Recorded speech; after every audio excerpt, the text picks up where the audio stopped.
Hello, my old friends. How are you? Are you ready to explore this amazing story with me? A mechanic accidentally discovers a secret buried for 30 years because of an old car. If you are ready, leave a comment below where you are watching this video and let's get started. The old van that had called out to him for 30 years, the legend of the two missing girls had remained one of Oak Ridge's greatest mysteries. 10-year-old cousins Emily Parker and Ava Thompson had vanished on a warm July evening while walking home from a county fair. Their families were devastated, and the town was shaken to its core. Despite relentless police investigations and years of speculation, no sign of them was ever found. Over time, the case faded into local folklore and unsolved tragedy whispered about in late-night diner conversations and haunted by cold case detectives who could never close the file.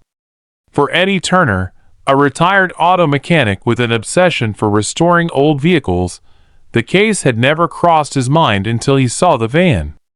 Eddie had spent most of his life in Oak Ridge. He'd grown up working in his father's auto shop and had made a name for himself fixing up forgotten cars and breathing new life into them.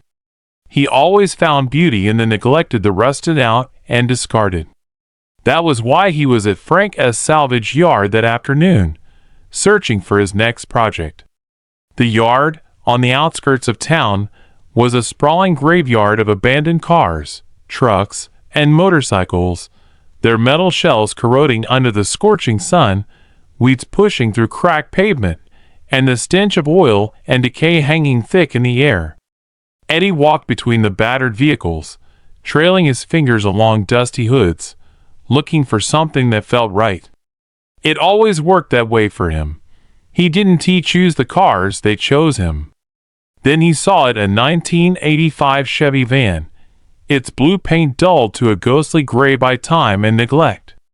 It sat at the far end of the lot, half buried in weeds, as though it had been deliberately hidden away. The moment Eddie laid eyes on it, an odd feeling settled over him, an unshakable sense of déjà vu, as if the van had been waiting for him. Something about it didn't add up. Unlike the other wrecks, this van wasn't stripped for parts, it hadn't been dismantled or gutted for scrap, it was just left there. "Hey, Frank," Eddie called out. "What's the deal with this one?" Frank Miller, the yard's owner, a grizzled man with leathery skin and a permanent scowl, limped over, wiping his hands on a dirty rag. "It's been sitting here for years. My brother Lucas used to own it," Frank muttered, eyeing the van as if it had personally offended him. "Lucas? I thought he died in that house fire long ago." Frank's face darkened. "He did in '95, he sniffed. "After he passed, I just kept the van. Never really thought about it much." Eddie ran his fingers along the van's surface. The windows were grimy, clouded with years of dirt and dust. He tugged on the door handle. "You looking to sell it?" he asked. Frank hesitated, then shrugged. "I guess it ain't worth much. You want to haul it out of here, it's yours for $500. Eddie considered it. Something about the van nagged at him like an itch in the back of his mind. $500 was a steal for a full-bodied Chevy, even one in rough shape. He didn't know it yet, but that decision would change everything. That night, Eddie towed the van back to his workshop, a small, cluttered garage on the edge of town, where he spent most of his days restoring old cars. The moment he pulled it inside and shut the garage doors, the air around him felt different. He grabbed a flashlight and shined it through the dusty windows. The interior was eerily intact. Dusty seats, old fast food wrappers scattered on the floor, and an air freshener hanging from the rearview mirror long since dried up. It looked as if someone had just stepped out and never returned. Eddie reached for the passenger door and gave it a firm tug. The handle resisted at first, but with a groan of rusted metal, it popped open. A stale odor hit him immediately, a mixture of musty air and something else, something wrong. A faint, unsettling scent sent a shiver down his spine. Brushing aside cobwebs, he climbed inside and moved toward the back. The seats were ripped, stuffing poking through the torn vinyl. Running his hand along the metal walls, he searched for anything unusual. Then, near the back panel, his fingers brushed against something a deep scratch. Frowning, he pulled out his pocket knife and scraped away the grime. As he wiped the surface clean, letters began to appear. At first they were faint, barely legible, but as Eddie cleared away more dust, his stomach tightened when he read, CHUSMILYAVA 1991. His breath caught in his throat. His mind raced Emily and Ava, the missing girls. His hands trembled as he traced the letters. This, he realized, was connected to them. He scrambled for his phone and snapped pictures, trying to process what he had just found. Had they been inside this van? Had this been where they spent their last moments? A shiver ran down his spine. Then he saw something else near the floorboard. Tucked beneath a layer of torn carpet was a metallic object. Eddie pried it loose and held it up to the dim light. His stomach lurched a rusted chain with shackles. He stumbled back, breathing raggedly. This wasn't just an abandoned van, it was a crime scene. A wave of nausea rolled over him as he realized what he had uncovered. For 30 years, people had wondered what had happened to those girls, and now he might have just found the answer. Yet something told him this was only the beginning. In the dim glow of his garage, Eddie stared at the rusted chain clutched in his trembling hands, his pulse pounding in his ears. For 3 decades, Oak Ridge had whispered about Emily and Ava's disappearance. Some had theorized they were taken by a drifter, others believed they had run away. But the truth had always been out of reach until now. Eddie's fingers traced the small shackles, clearly designed for a child. His stomach twisted at the thought. Forcing himself to look away, he turned his attention back to the van. He had to be sure, he had to know what else it was hiding. Grabbing his flashlight, Eddie slid underneath the van, inspecting every inch of its frame. His fingers ran along the undercarriage until he found a panel bolted into place, its edges misaligned as if someone had removed it before. His heart hammered as he grabbed his toolbox, loosened the rusted bolts, and pried the panel open. Inside, something was wrapped in plastic. His breath caught when he pulled it free. His fingers fumbled to peel back the brittle covering, revealing a faded purple backpack. It was old and caked in dust, but the moment Eddie saw it, a memory clicked. Emily had been wearing a purple backpack the day she vanished. His hand shook as he unzipped it.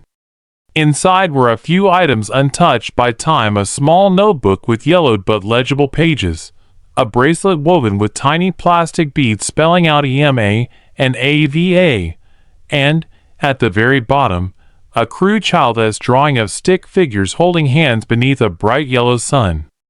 Eddie's vision blurred. This was real. This wasn't just an old van, it was part of their story, a story that had never been told. A visit to the sheriff was inevitable. Eddie knew he couldn't keep this to himself. He had to take everything to the police.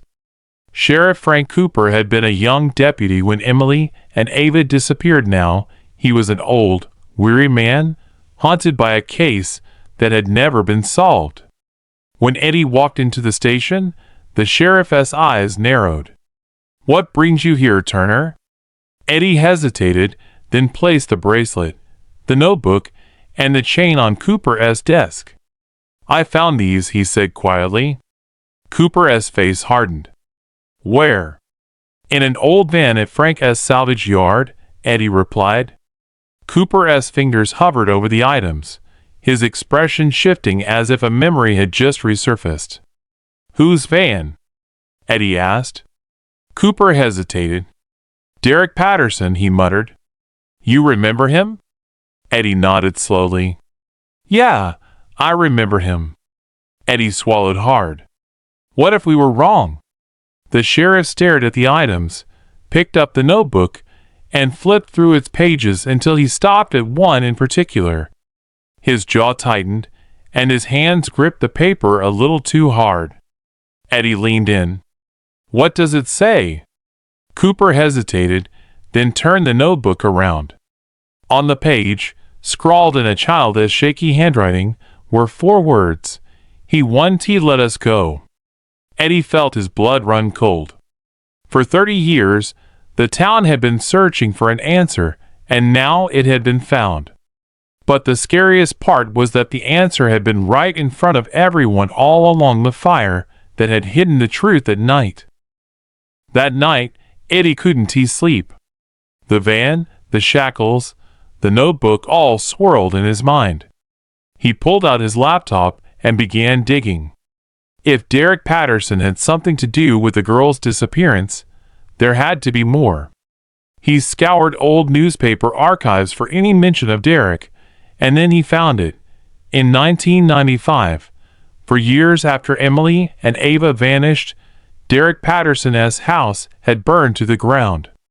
The official report ruled it an accident, but something about it felt off. The fire had been so intense that almost nothing was recovered, not even Derek's body. Eddie's stomach twisted. He pulled up another article. According to a neighbor, someone had been seen fleeing the scene before the fire started, yet the police never found any suspects. Eddie sat back in his chair, heart pounding. What if Derek didn't die? What if someone made sure he disappeared? The next morning, Eddie drove back to Frank's salvage yard with one last question for Frank.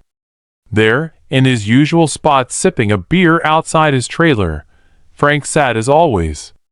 Eddie stepped out of his truck and walked straight up to him. Tell me the truth, Frank. Did you know what your brother was up to? Frank's face darkened for a long moment. He didn't speak at first, then finally, he muttered, Lucas was always a sick son of a. He paused, took a swig of beer, and added, I never knew about the girls, I swear. Eddie studied him. Frank was telling the whole truth. Before Eddie could press further, Frank said something that froze him in place. You know what is funny? Frank chuckled bitterly. Right before he died, Derek told me that if he ever went missing, it wouldn't be by accident. Eddie's breath caught. What do you mean?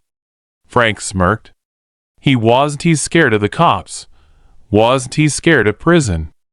The only thing that scared him was her. Eddie's stomach dropped. Who? He whispered. Frank took another sip. Emily's mom, he said. The words hit Eddie like a freight train because Emily's mother, Carolyn Parker, had supposedly died years ago. But now Eddie wasn't so sure. As he stood there in the salvage yard, staring at the rusted van that had revived so many painful memories, one thing became clear. This mystery was over. It had only just begun. Later, Eddie sat in his truck outside Carolyn Parker's old house, a small, weathered home on the outskirts of Oak Ridge, long abandoned after her supposed death. The sagging porch, loose shutters, and creeping ivy gave the place an air of decay. But Eddie couldn't shake Frank's words. The only thing that scared Derek was her. Carolyn had lost her daughter, Emily, 30 years ago. She had fought harder than anyone to bring her home, haunting the police station, begging for search teams, and even launching a one-woman investigation when the town had given up. And then, one day, she was gone to a car accident, they said. Eddie had never thought much about it until now. What if Carolyn Parker had never died at all? What if she had disappeared on purpose, a house full of secrets? Taking a deep breath, Eddie grabbed his flashlight and stepped out of his truck. The front door was locked, but a nearby window had been smashed years ago. He reached through the gap, unlatched it, and climbed inside. Dust coated every surface, faded missing person flyers for Emily, and Ava still clung to the walls, their faces barely visible. Stacks of old newspapers lay scattered across the floor, each headline proclaiming the same: 2 girls vanish, no leads. On a cluttered desk, papers were piled high: notes, timelines, maps with scribbled messages in red ink circling key locations. At the center of it all was a name, underlined and repeated: Derek Patterson. Eddie's stomach twisted. Carolyn had suspected him all along. Flipping through the papers for anything new, something caught his eye: a police report, old and faded, dated September 12, 1991, the night Emily and Ava disappeared. Eddie read it carefully. It was a call record from someone reporting a man carrying something wrapped in a blanket near the Old Mill Road. The responding officer was none other than Frank Cooper. Eddie's pulse spiked. Sheriff Cooper had never mentioned this before, and even stranger, the case file was stamped closed just 2 days later. What the hell was going on?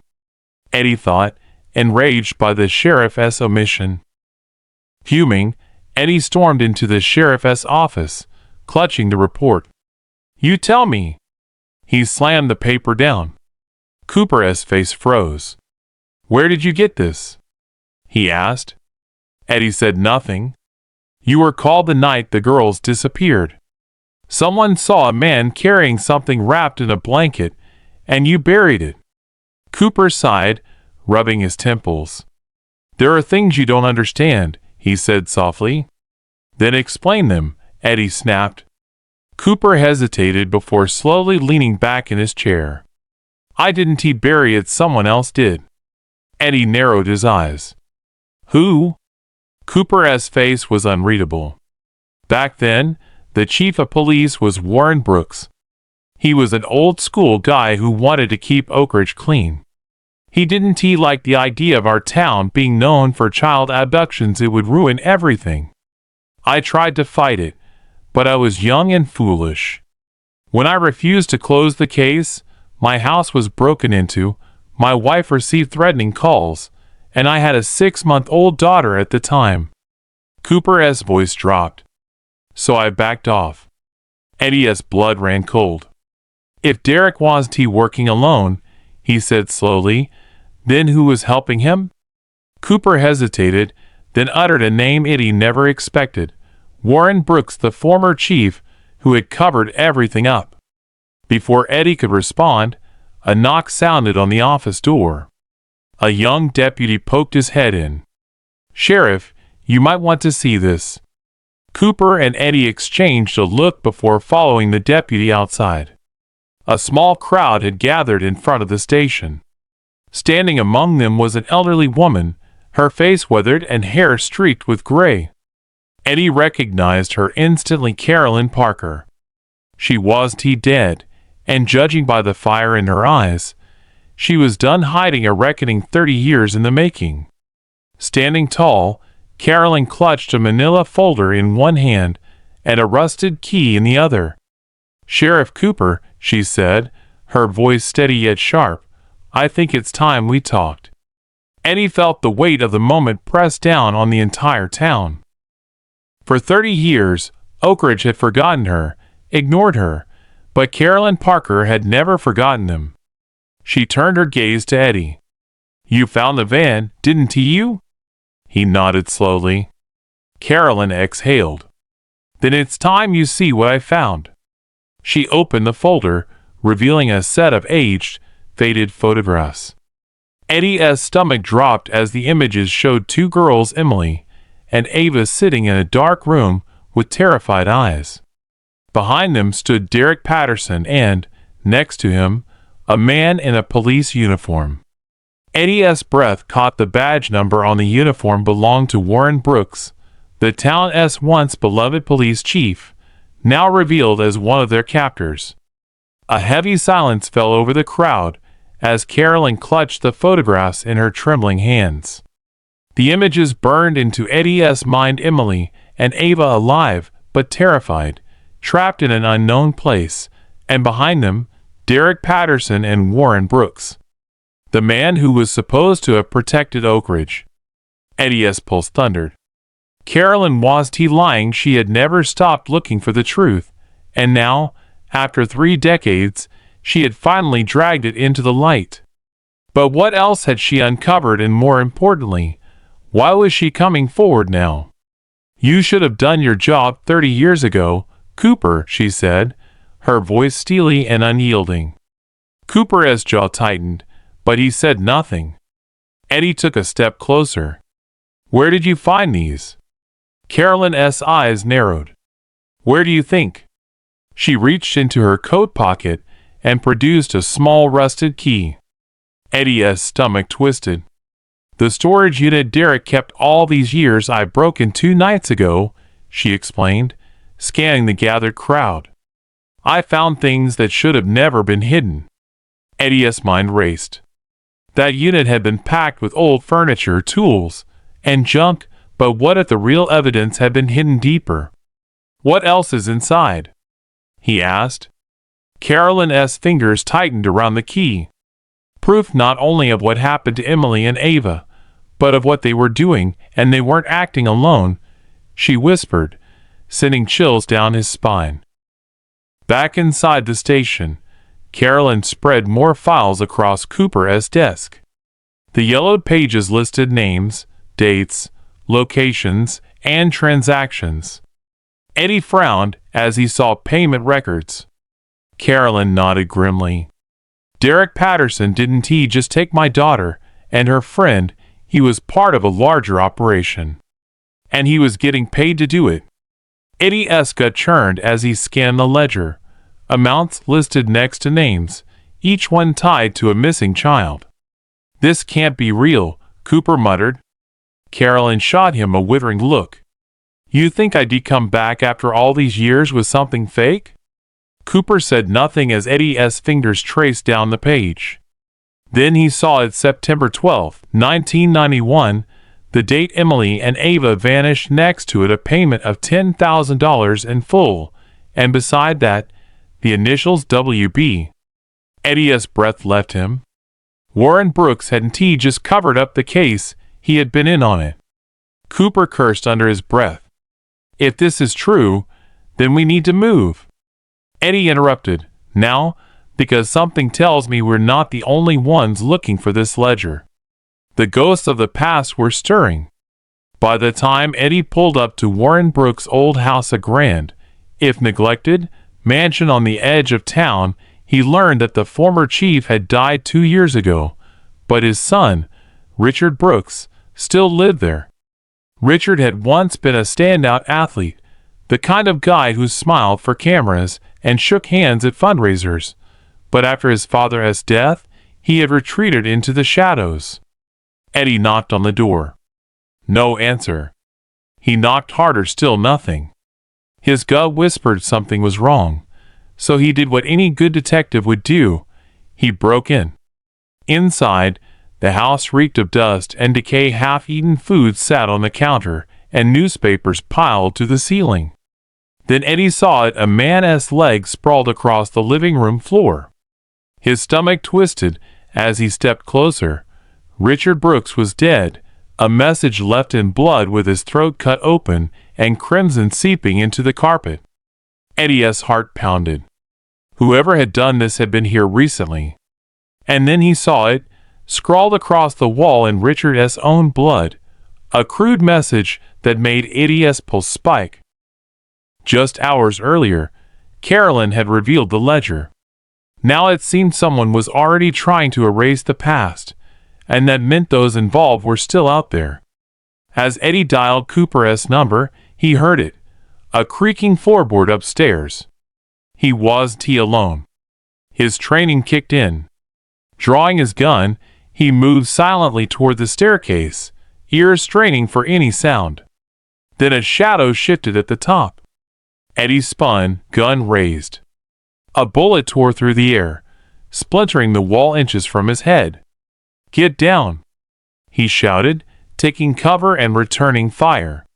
The figure moved quickly, disappearing down the hall. Someone was cleaning up loose ends, and now Eddie was on the hit list. By the time Cooper and his deputies arrived, The house was empty. The killer had vanished. Richard's body was already growing cold. Eddie rubbed a hand over his face. This was too random. They knew he was coming. Cooper nodded grimly. They're watching us. Carolyn stared at the bloody wall. They've been watching me for years, she said, her voice haunted yet determined. They killed Richard because he knew too much. And if we don't stop them now, they'll do it again. Eddie's stomach churned. She was right. They weren't dealing with just a cold case anymore. They were facing a network that had operated in Oak Ridge for decades. Now, the hunt was on. Back at the station, Cooper spread the crime scene photos across his desk. Bloodstains. The message on the wall. The ledger. Eddie stared at the initials beside each transaction.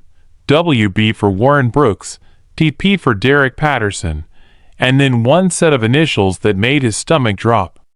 Cooper leaned in. You recognize that name, don't you? He asked softly. Everyone in town did, Eddie replied. Mayor Robert Adams. Eddie's breath caught. This went deeper than anyone had imagined. A family secret. Carolyn sat across from them, hands clasped tightly, her fingers white with tension. When she saw the initials, her face didn't flinch, but her eyes did. You didn't know? She asked softly. Eddie shook his head. I suspected, she admitted, but I never had proof. Cooper shot Eddie a glance. Why didn't you say anything? Eddie answered, because back then, nobody would believe me. Mayor Adams had power, and if I accused him without evidence, I'd be the one buried. His gut churned as he realized the mayor had been involved in child trafficking and murder, and now his name was right there in black and white. Carolyn leaned forward.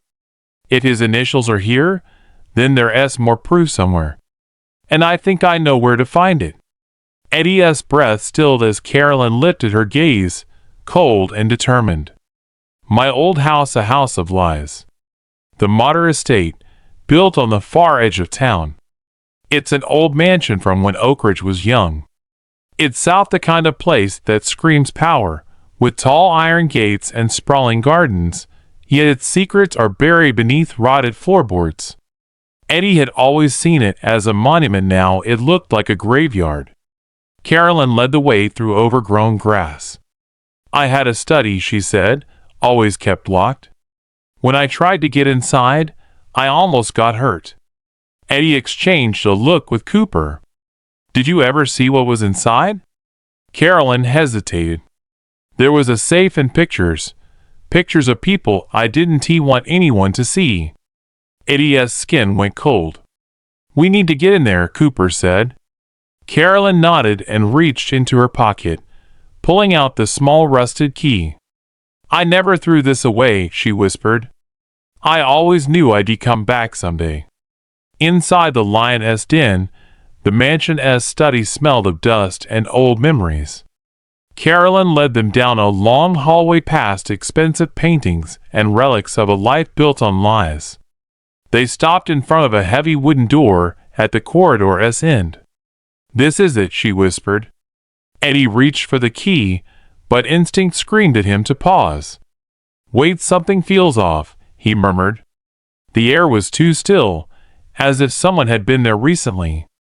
Eddie pressed his ear to the door. Silence, then a faint shuffle. Someone's inside, he warned. Eddie pulled his gun and motioned, Get back. Carolyn's eyes widened, but she obeyed. Eddie nodded to Cooper. Together they moved fast. With a forceful bang, the door burst open, and the room exploded in a torrent of fire and fury. A massive fireball tore through the study's walls. Eddie hit the ground hard, the heat searing his skin, as smoke and the odor of burning paper filled the air. Someone had rigged the safe to burn. Cooper coughed as he stumbled to his feet. Get out! Eddie shouted, grabbing Carolyn and dragging her down the hallway while flames roared behind them. By the time they tumbled onto the lawn, The study was a roaring inferno. Carolyn stared at the flames, her face ashen. "They knew we were coming," she whispered. Eddie's chest tightened. "This isn't just about covering up the past, it's about sending a message. Stop now or die." About an hour later, after the fire department had extinguished the blaze, Eddie sat on the curb, mind racing. Everything in that study was gone: the pictures, the safe, the evidence. Carolyn sat beside him, staring into the distance. "It's over," she muttered. "They burned everything." Eddie exhaled. "Not everything." Carolyn turned, confused. Eddie reached into his pocket and pulled out a single, blackened notebook. Carolyn's eyes widened. "When I kicked in the door, I saw the safe was open," Eddie explained. "I grabbed this before the fire spread." Carolyn's hand shook as she took the notebook. Its cover was charred, yet the inside pages remained mostly intact.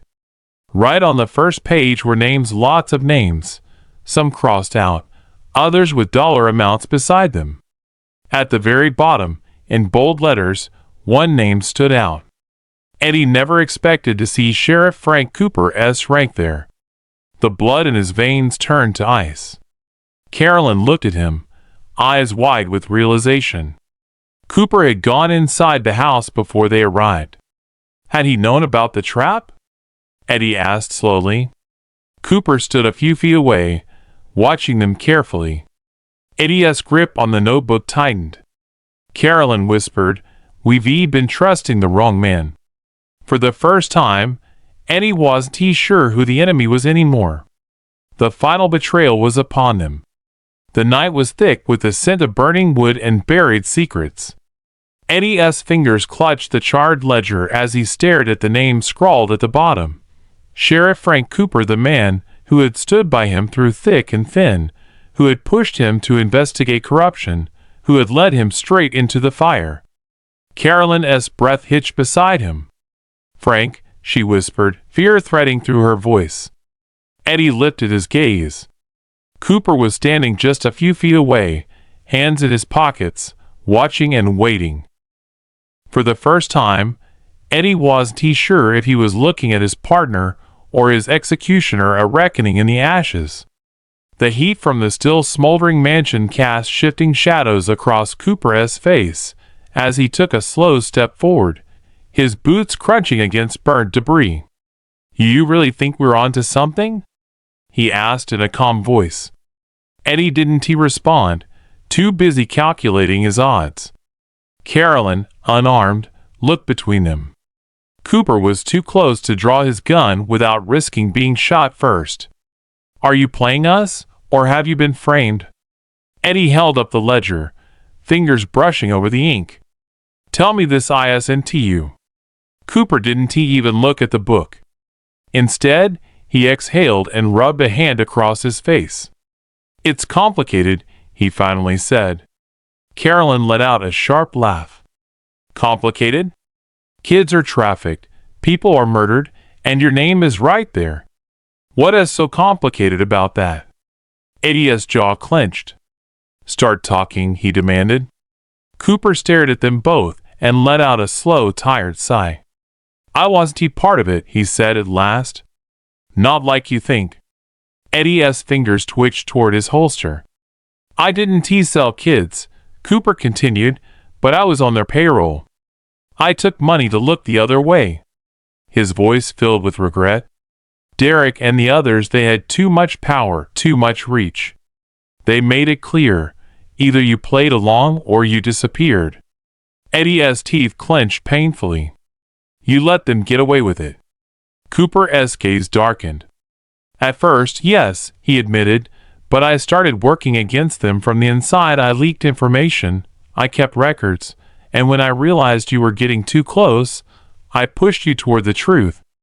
Eddie shook his head. "You led me to a burning house." Cooper's mouth tightened. "I didn't set that fire," he snapped. "I was trying to stop them from killing you." Carolyn stepped back, eyes flickering between them. "Now we're just supposed to trust you?" she demanded. Eddie's fingers flexed on the ledger. Cooper had led him this far, had helped him piece everything together, even put his own name in Eddie's hands. But was that guilt, or was it just a setup? "We don't have time for this," Cooper said, shaking his head. "You're in the open, they're coming." Eddie frowned. "Who?" Cooper's gaze flicked toward the tree line where shadows moved. Then, suddenly, gunfire erupted at Talon's dirty hands. The first bullet barely missed Eddie's head. Carolyn screamed as she ducked behind an old, burnt-out car. Shattered glass and debris rained down as Cooper cursed and returned fire. Eddie hit the ground, scanning for shooters. Shadows moved between the trees as black SUVs pulled up along the road. Men in dark clothing poured out, weapons in hand, storming toward the vehicles. "Get to the car," Cooper shouted. Eddie grabbed Carolyn's arm and pulled her toward his truck as bullets tore through the air and slammed into the pavement. A second SUV skidded to a stop, blocking the road ahead. They were being cornered. Cooper emptied his clip and then tossed Eddie the keys. "Drive." Eddie barely had time to slam his foot on the gas before another volley of gunfire rang out. The truck lurched forward, tires squealing as they sped down the main road. Carolyn clutched the ledger tightly, breath ragged. "They know we're coming," she gasped. Eddie's grip on the wheel tightened. "They're trying to clean up their mess," Cooper said from the passenger seat. No, Eddie's voice was grim. "They're trying to clean up us the final play." The roads blurred past in streaks of dark and light as Eddie drove hard toward the only place that might turn the tide, the FBI field office. It was the only way to expose this so big that it couldn't be covered up. But the SUVs were hot on their tail, their headlights burning in the rearview mirror. Carolyn warned, "They're gaining on us." Eddie's mind raced. They wouldn't make it to the FBI without getting run off the road, which meant they had to make the hunters believe they'd already won. Eddie's pulse hammered. "Hold on," he shouted, swerving the truck hard and yanking the wheel toward an abandoned bridge just outside of town. The road dropped off into a deep ravine where a collapsed section left nothing but air between the two sides. The moment the truck hit the edge, Eddie slammed on the emergency brake and then jumped out with Carolyn and Cooper just as the truck tumbled into the ravine, exploding on impact. From above, an SUV skidded to a stop. Men climbed out, peering down into the billowing smoke. Cooper dropped low in the grass. "They think we're dead," Eddie whispered, watching as the men pulled out their radios. He exhaled, relieved that Carolyn still clutched the ledger. "What now?" he muttered. Eddie pulled out his phone with bloodied fingers and dialed a number he never thought he would. After one ring, a voice answered. "Agent Mitchell." Eddie swallowed hard. "This is Detective Eddie Turner. I have evidence of corruption, child trafficking, and multiple murders in Oak Ridge, and I have names." The voice went silent for a moment, then asked, "Where can we meet?" Eddie exhaled slowly. "We'll come to you." Carolyn squeezed his arm, relief and exhaustion in her eyes. Cooper watched the SUVs in the distance, his expression unreadable. Eddie turned away. This wasn't over, not yet. The people who had tried to bury the truth had just made the biggest mistake of their lives, because now the whole world was going to hear about it. Detective Eddie Turner, Carolyn Parker, and Sheriff Frank Cooper, now united by their mutual distrust of the corrupt forces lurking in Oak Ridge, formed an unlikely alliance. The narrow, war-torn streets of their hometown had become a chessboard of shifting allegiances and hidden enemies. With the evidence of the ledger, the shocking revelations from the burned mansion, and the mysterious phone call to Agent Mitchell still echoing in Eddie's ears, the trio knew the coming days would test every ounce of their resolve. That night, after their narrow escape at the ravine, The three regrouped in a discreet safe house provided by a trusted friend of Eddie's from his early days on the force. The modest apartment was tucked away on a quiet side street, its walls lined with faded photographs of Oak Ridge's past.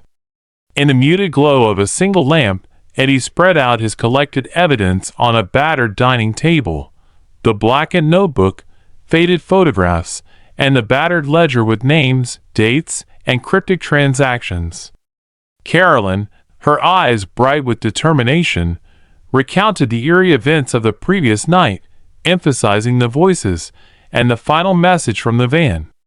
Sheriff Cooper, whose once confident gaze now betrayed worry and regret, slowly detailed his recollections of that fateful day at the station and the overwhelming pressure he felt from the town's powerful figures. "We need to start over," Eddie declared in a firm voice. "We've been chasing shadows for too long. It's time to reassemble all the pieces, and we have to do it without drawing attention." He paused, then added, "We can't trust anyone who might be in on it, even those we've relied on in the past. We need new allies." Carolyn nodded. "I've been in touch with a group of independent journalists, investigative reporters who believe in exposing the truth. They're small town but determined. I also know a retired FBI agent who once worked on high-profile cases in the Midwest. His name is Samuel Rivers. He might be our best shot at untangling this network."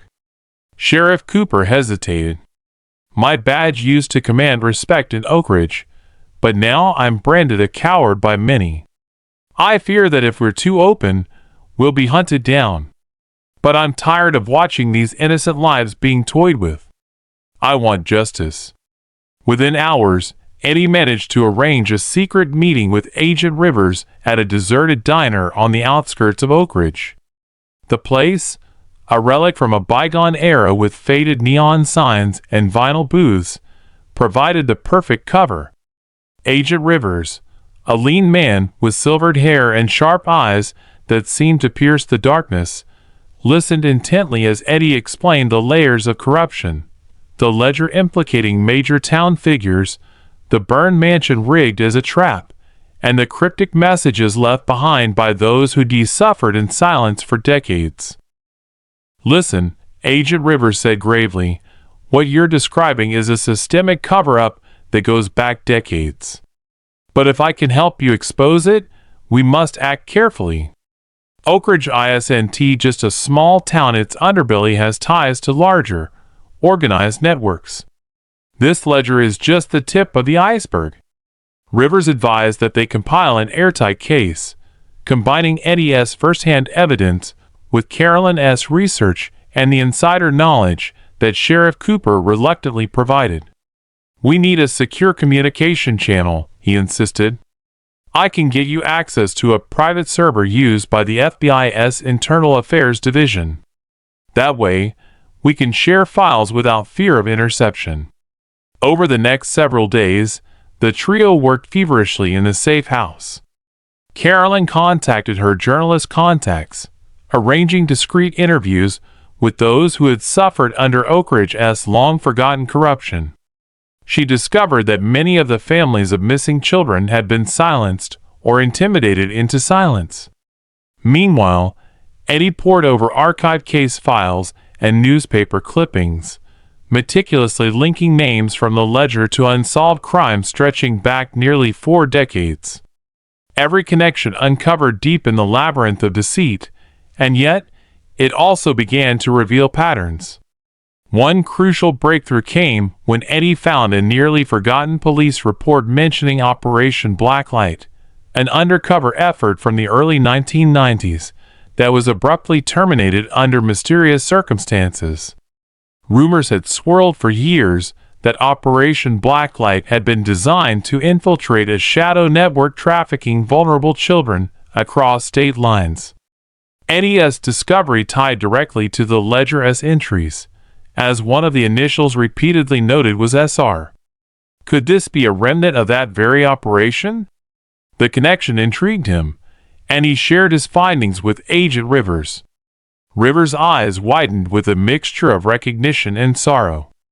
"I once worked on that case," he confided quietly. "It was supposed to be a cleanup operation, but something went terribly wrong. I was forced out before I could finish, and I've carried the guilt ever since." Motivated by this newfound clue, the team decided to seek out another witness, someone who might have been part of Operation Blacklight. They tracked down a former undercover operative named Lisa Monroe, who had been a rising star in the FBI before she abruptly vanished from the public record. Lisa, now living under an assumed name in a quiet Midwestern town, was initially reluctant to reopen old wounds. But when she learned that the case might finally lead to justice for the countless victims of Oak Ridge's dark secret, her resolve solidified. Arranging a covert meeting at a secluded park after dusk, Lisa met with Eddie, Carolyn, and Agent Rivers. Under the flicker of streetlights and the rustle of leaves, Lisa recounted her experiences with remarkable clarity. "I was embedded deep within a ring that wasn't just limited to our county," she explained. "There were connections that spanned multiple states, and even internationally. I witnessed transactions that I now know were covered up by local authorities. I was threatened, and I had to vanish to save my life." Her voice trembled with memories of betrayal and fear. "But I always hoped someone would piece it all together." Lisa's account shed light on previously murky details. She described a series of meetings in dingy motel rooms, coded messages exchanged over burner phones, and a shadowy figure only known as the architect who orchestrated the network from behind the scenes. Lisa wasn't entirely sure who the architect was, but she suspected that the mastermind might be hiding behind the respected public figures of Oak Ridge. "There's one name I haven't been able to pin down," she admitted. "He always avoided direct involvement, pulling strings from the background. And I believe he is still out there, watching every move." Armed with Lisa's testimony, the investigative team expanded their efforts. Over the following week, Eddie and Carolyn, with Agent Rivers' technical support, began decrypting hidden messages in the ledger. They discovered that several seemingly random entries contained coded references to meeting locations, dates, and even encrypted names. One entry, in particular, detailed a transfer of funds in exchange for silencing the voices. Eddie's heart pounded as he deciphered it. The funds had been used to buy off officials, secure witness testimony, and even pay for the disappearance of vulnerable children. The trio realized that they were now in possession of evidence that could topple decades of impunity. However, they also knew that revealing it all at once could put them in immediate danger. The next step was to build a secure, airtight case. Agent Rivers arranged a meeting with a trusted team of federal agents from the FBI's Child Abduction Task Force. The meeting was held in a secure conference room at a nondescript federal building outside Oak Ridge. There, a small group of agents, led by Special Agent Karen Whitaker, a seasoned investigator known for her uncompromising integrity, reviewed the collected files, interviews, and digital evidence. Special Agent Whitaker, a no-nonsense woman with steely determination, looked over the documents and photos, her eyes narrowing as she pieced together the narrative. "This is a massive breach of public trust," she said firmly. "I'll make sure this evidence gets to the highest levels. We're talking about dismantling a network that has been operating for decades. But I need you three to be ready for what comes next. Once we go public, you'll be targets." The gravity of the situation was palpable, yet for the first time in years, Eddie, Carolyn, and Sheriff Cooper felt a glimmer of hope. They knew the path ahead was treacherous, but the promise of justice for the missing and the oppressed was worth every risk. In the following days, with federal backup in place, Oak Ridge's dark secrets began to unravel in a dramatic series of raids and arrests. Under the cover of early morning darkness, A fleet of federal vehicles and local law enforcement officers descended upon key locations identified by the decrypted ledger. A high-rise office building downtown, one that had long been rumored to house the architect, was stormed. Inside, investigators found a meticulously organized archive, financial records, meeting minutes, and even video recordings that implicated several high-ranking local officials. Among the evidence was a letter from the architect, written in cryptic yet chilling language, promising that the legacy of silence would never die. As news of the raids broke, the town of Oak Ridge was thrown into chaos. Longtime residents, who had grown accustomed to whispered rumors and half-truths, now found themselves confronted with undeniable evidence of systemic corruption. In town hall meetings and local news reports, anger and disbelief mingled with relief. Families of missing children finally received the answers they had been denied for so long. For many, it was a moment of catharsis, a chance to begin healing the wounds that had festered in silence for 3 decades. Eddie, Carolyn, and Sheriff Cooper emerged as local heroes. At a public press conference held in the town square, Special Agent Whitaker joined them as she outlined the investigation's findings. "We have uncovered a network that exploited the most vulnerable members of our community," she declared, her voice resolute.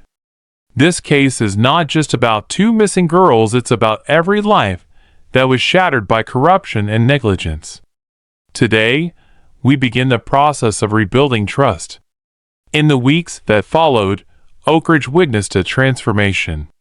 The federal investigation led to charges against several former and sitting officials, and the architect was eventually unmasked as a respected businessman with deep ties to the town's political establishment. His arrest sent shockwaves through the community, and many citizens, emboldened by the truth finally coming to light, organized town hall meetings, vigils, and community outreach programs to support the victims and their families. For Eddie, the journey had been long and painful. Late at night, when he thought of the 2 missing girls, he still felt a pang of grief for the innocents lost. But he also knew that their legacy was one of resilience. In a gesture that honored their memory, a non-profit organization was established in their names, Emily Ava's Hope, dedicated to providing support for at-risk youth and advocating for stronger protections against child exploitation. Eddie became a board member of the organization, channeling his energy into ensuring that no child would ever be left voiceless again. Carolyn, who had spent years haunted by the possibility that her own disappearance was not truly over, now found solace in her role as a truth seeker. With the case resolved and the perpetrators held accountable, she dedicated herself to writing a book about Oak Ridge's dark history and the long road to redemption. Her memoir, filled with raw emotion and unflinching honesty, became a bestseller, inspiring other survivors to speak out and demand justice. Sheriff Cooper, who had once been burdened by regret and fear, began the slow process of rebuilding his reputation. With federal oversight in place, he reformed the local police department, implementing new protocols for transparency and community engagement. His efforts to mend the broken trust between law enforcement and the public earned him cautious respect, and slowly, Oak Ridge began to heal. Agent Rivers and Special Agent Whitaker continued their work with a federal task force, now dedicated to monitoring the remnants of the old network and ensuring that no new corruption could take root in Oak Ridge. Their collaboration with local law enforcement and community leaders forged a new model of public safety, one based on accountability, compassion, and proactive outreach. Months turned into a year, and as the seasons changed, so did Oak Ridge. Spring brought not only warmer days, but also the promise of renewal. A memorial park was built in the center of town, its winding paths lined with trees planted in honor of the missing children whose lives had been cut short. At the park's heart stood a sculpture symbolizing hope, a child's hand reaching upward, entwined with branches of a sturdy oak.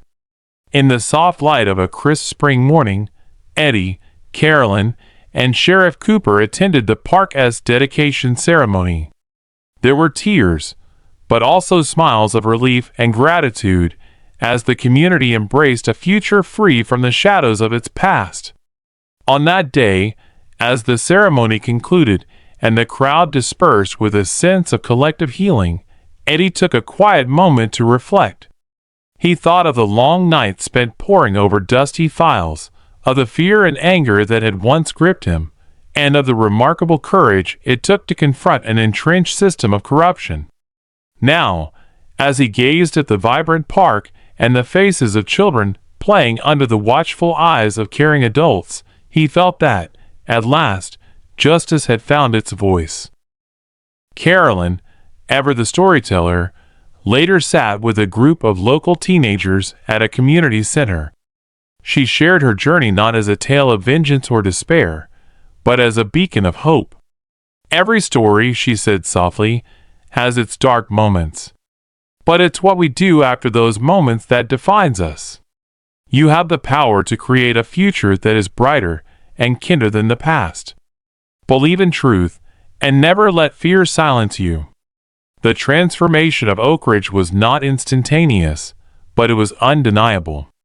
New leaders emerged from the grassroots movement, and the town's spirit of resilience became a rallying cry for similar communities across the region.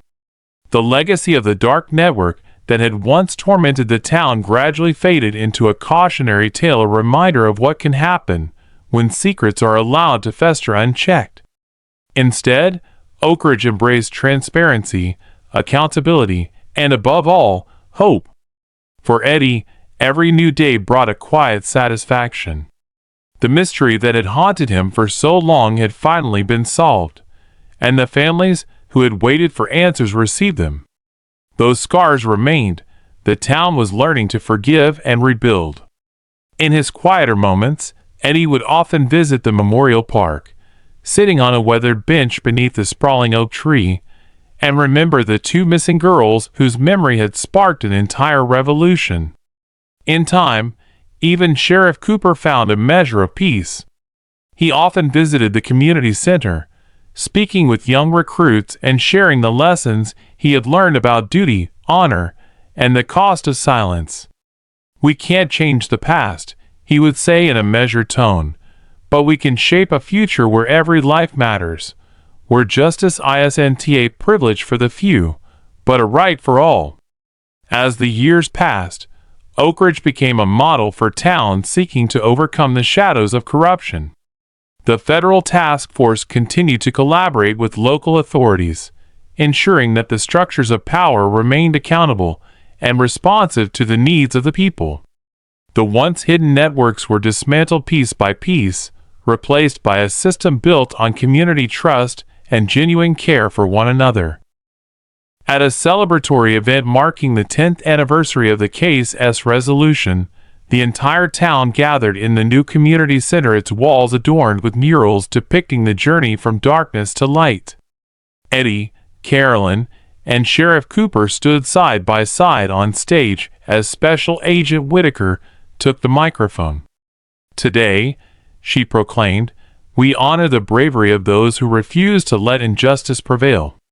We celebrate the truth that, no matter how deep the darkness, hope will always guide us toward the light." Eddie's eyes met Carolyn's, and in that silent exchange lay all the pain, courage, and triumph of the past decade. The memory of those lost was preserved in the hearts of everyone who had fought for justice, and the story of Oak Ridge became one of redemption, a testament to the power of community and the unyielding strength of the human spirit. In the end, the case that had once been mired in secrecy and despair evolved into a catalyst for change. The dark days of corruption and exploitation receded, replaced by a new era of accountability, compassion, and opportunity.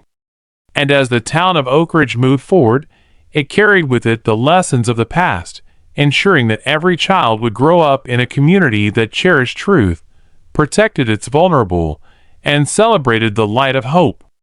Eddie Turner, once haunted by the ghosts of a long-forgotten mystery, now found solace in the vibrant life of his community. Carolyn Parker's book, Shadows to Sunrise, became a beacon for truth seekers everywhere, and Sheriff Cooper's reforms inspired other small towns to re-examine their own systems of power. Even Agent Rivers and Special Agent Whitaker continue to work on new cases, guided by the belief that every truth, no matter how deeply buried, would one day come to light. On a warm summer evening, as the sun dipped below the horizon and painted the sky in hues of orange and pink, Eddie strolled through the Memorial Park. Children laughed as they played near the sculpture of the Reaching Hand, and families gathered on blankets for impromptu picnics. He paused to watch a little girl, her eyes bright with wonder, chasing a butterfly. In that moment, Eddie realized that the pain of the past had not been erased, but it had transformed into something beautiful, a legacy of perseverance and hope. For in Oak Ridge, as in life, the darkness can only exist in contrast to the light. And when that light is nurtured by the truth and carried forward by brave souls, even the most tragic chapters of history can be rewritten into stories of healing, justice, and ultimately, a happy ending. Elderly people, how are you? Times are changing. There are many diseases. Old people like us need to know how to take care of ourselves. As usual, today I am very happy to tell you a very interesting story about 3 black children abandoned by white parents when they were born. What will be the future of these children? Make a cup of ginger tea, leave the number 1 in the comments, and let's go! The morning sun spilled faintly through the narrow windows of Oakwood's Rural Hospital, casting a pale glow over the maternity ward. It was early spring, and a brisk breeze carried the scent of damp earth and budding flowers through the cracked open panes. Inside, the air was thick with a sharp tang of antiseptic, undercut by the faint, sweet musk of new life. The room hummed with the soft beeps of monitors, and the occasional rustle of a nurse's starched uniform as she moved between beds. In one corner, separated by a thin curtain, a scene unfolded that no one in this sleepy corner of the world could have predicted. Mrs. Eleanor Brown lay propped on a stiff hospital bed, her auburn hair matted with sweat, clinging to her forehead like damp threads of silk. Her pale cheeks, flushed from hours of labor, glistened under the flickering fluorescent lights. Beside her stood Mr. Thomas Brown, a wiry man, with a farmer's tan and hands calloused from years of tending fields. His gray eyes, usually steady, darted nervously around the room, avoiding the 3 tiny bundles now cradled in a shared bassinet. The triplets, 2 girls and a boy, were swaddled in soft white blankets, their small faces scrunched as they let out piercing wails that echoed off the tiled walls. What set them apart, what turned heads and hushed voices, was their skin, a warm, rich brown that glowed softly under the lights, a striking contrast to the ashen pallor of their parents. The head nurse, a stout woman named Marjorie with graying curls pinned tightly beneath her cap, approached with a clipboard clutched to her chest. She'd seen countless births in her 30 years, but this was something else. Healthy as can be, she said, her voice warm but edged with curiosity as she glanced at the Browns. 2 girls and a boy, all strong lungs on them. She paused, expecting the usual tired smiles or teary gratitude from new parents. Instead, Eleanor's breath hitched, and Thomas's jaw tightened, his knuckles whitening as he gripped the bed rail. Eleanor's gaze flicked to the bassinet, then away, her hazel eyes pooling with something unspoken fear, perhaps, or disbelief. She reached for Thomas's hand, her fingers trembling as they brushed his. "Tom," she whispered, her voice so low it barely carried past the curtain, how can this be?" Her words hung in the air, fragile and sharp, like glass about to shatter. Thomas didn't answer right away. He stepped closer to the bassinet, peering down at the triplets as if they were a puzzle he couldn't solve.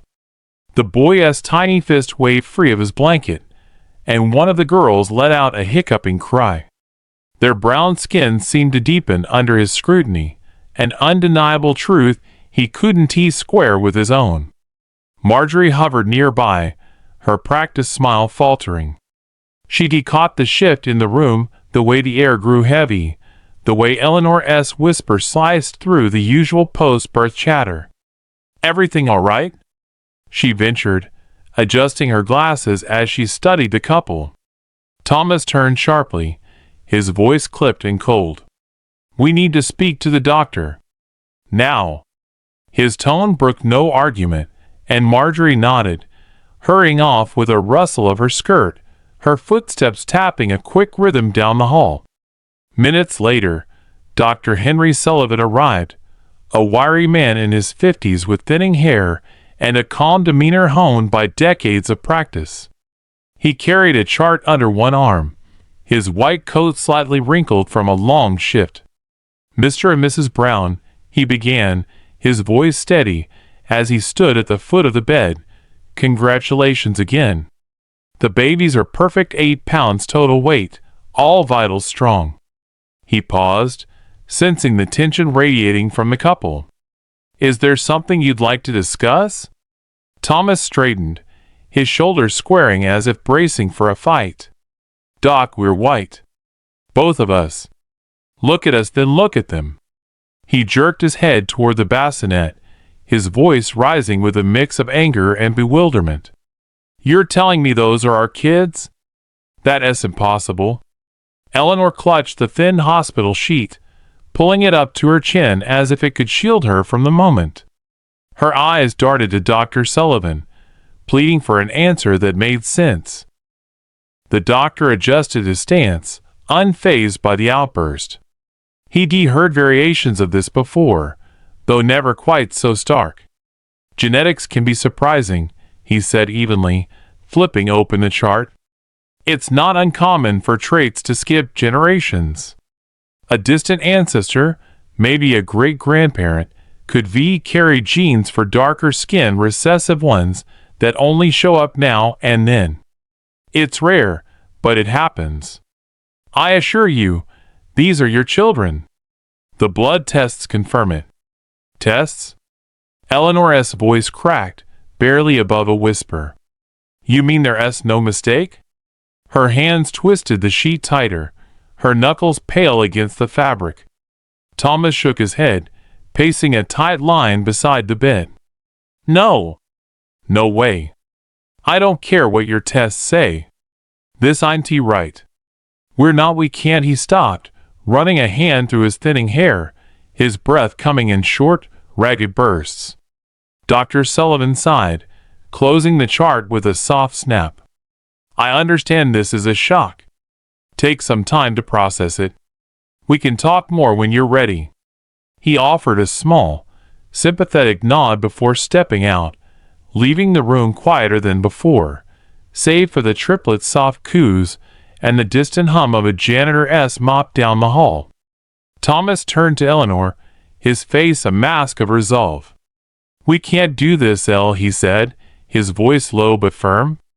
"3 kids looking like that? People talk. They think." He trailed off, but the implication hung heavy. Infidelity, scandal, a life appended.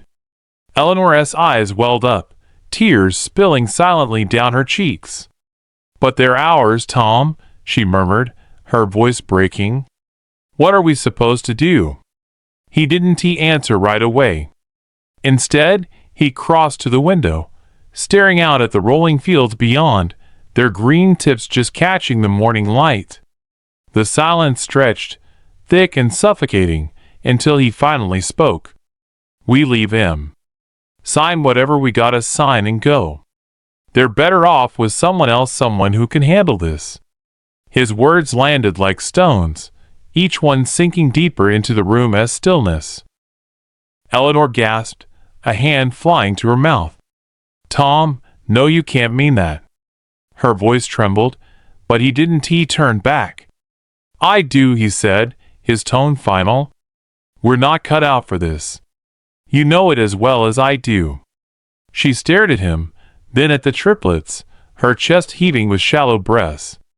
The boy stirred, his tiny lips parting in a yawn, and one of the girls kicked a foot free, revealing a curl of dark hair against her forehead. Eleanor's resolve crumbled. She nodded, a single jerky motion, and buried her face in her hands. By midday, the decision was made. Marjorie returned with a stack of papers, her face etched with quiet dismay as she explained the process. "You're sure about this?" she asked, her pen hovering over the forms. Thomas nodded curtly, signing his name in a jagged scrawl, while Eleanor added hers with a shaking hand, tears smudging the ink. The nurse took the papers, her lips pressing into a thin line, and glanced at the triplets one last time. Their cries had softened to whimpers, their small bodies nestled together, as if sensing the shift. As the Browns gathered their things, a worn jacket for Thomas, a quilted bag for Eleanor, the ward buzzed with hushed voices. A young aide, barely 20, leaned close to Marjorie near the nurse's station. "Did you see their faces?" "Poor little things," she whispered, her hazel eyes wide. Marjorie shushed her, but her own gaze lingered on the bassinet, a flicker of pity crossing her weathered features. Outside, the Browns climbed into their rusted pickup truck, the engine sputtering to life as they pulled away, leaving behind 3 lives they couldn't or wouldn't claim. Inside, the triplets remained, their futures uncertain, cradled in the sterile embrace of the hospital. The sun climbed higher, bathing the ward in a golden haze, but for those left behind, the day felt colder, quieter, as if the world itself paused to mourn what had been lost. The Davis home stood on a gentle rise at the edge of a quiet suburb, its weathered clapboard siding painted a soft buttery yellow that caught the late afternoon sun. A row of marigolds lined the cracked stone path to the front porch, their golden heads nodding in the breeze. Inside, the air carried the faint aroma of cedar from the polished wood floors, and the lingering warmth of cinnamon from a pie Jessica had baked earlier that day. The living room, modest but welcoming, held a sagging plaid sofa, a coffee table scarred with years of use, and a bookshelf crammed with novels and nursing manuals. A small radio on the mantel crackled with a jazz tune, its notes weaving through the stillness of a house that had long waited for new voices to fill it. Jessica Davis leaned against the kitchen counter, her chestnut hair tied back in a loose bun, strands slipping free to frame her freckled face. At 38, her hands bore the faint calluses of a nurse's life, steady from years of stitching wounds and soothing fevers in a bustling clinic 2 towns over. She wore a faded green sweater over her slacks, its hem frayed from too many washes, and sipped from a chipped mug of chamomile tea. Across the room, Michael Davis sat at the dining table, his broad shoulders hunched over a stack of blueprints.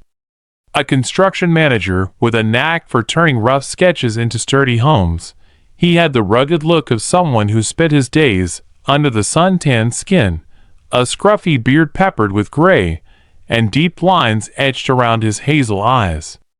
His flannel shirt was rolled to the elbows, revealing forearms dusted with sawdust from a morning at the site. They'd been married 15 years, a union forged in quiet resilience after countless failed attempts to start a family. The guest room upstairs, once painted a hopeful pale blue, had sat empty, its crib disassembled and stored in the attic alongside their unspoken grief. But that morning, a call from the social worker at Oakwood's rural hospital had shifted something in the air, a possibility neither had dared to voice until now. Jessica set her mug down, the porcelain clinking softly against the counter, and crossed her arms. "Michael," she began, her voice steady but laced with a tremor of hope. What do you think? 3 babies all at once. He looked up from his blueprints, the pencil in his hand pausing mid-scribble. The lines on his forehead deepened as he studied her, reading the flicker of excitement in her gray eyes. 3, he repeated, leaning back in his chair with a low whistle. That's a hell of a leap, Jess. We've got the space, sure, but can we handle it? I mean, really handle it? His tone was gruff, practical, but there was a softness beneath it, a crack in the armor of a man who'd long buried his dreams of fatherhood. She stepped closer, resting her hands on the table's edge, her fingers brushing the corner of a blueprint. They're siblings, she said, her words firm yet tender. Twins, 2 girls, and a little boy. The worker said their parents just left them. Couldn't he deal with how they looked, I guess? Brown skin, not like theirs. She paused, swallowing hard, her gaze dropping to the wood grain beneath her palms. Can you imagine? Walking away from your own kids like that? Michael's jaw tightened, his hand curling into a loose fist around the pencil. He'd heard the story from her earlier, the bare bones of it over breakfast, but the weight of it hit him now, sharp and raw. Some folks can't face what is different, he muttered, his voice rough as gravel. Doesn't he make it right? He pushed the blueprints aside, the papers rustling like dry leaves, and met her eyes. You've already decided, haven't you? Jessica smiled, a small, unguarded curve of her lips that lit up her tired face. Maybe I have, she admitted, tucking a stray curl behind her ear. I keep thinking about them, Michael. 3 little ones, alone in that hospital, no one to hold them. I can't shake it. Her voice dipped, softening to a near whisper. We've got so much love to give. Why not them? He exhaled, a long, slow breath that carried years of waiting. Standing, he crossed the room in 3 strides, his boots thudding against the floorboards, and pulled her into a hug. Her sweater felt soft against his rough hands as he rested his chin on her head. All right, he said, his tone gruff but warm. Let us go meet him. See what we're signing up for.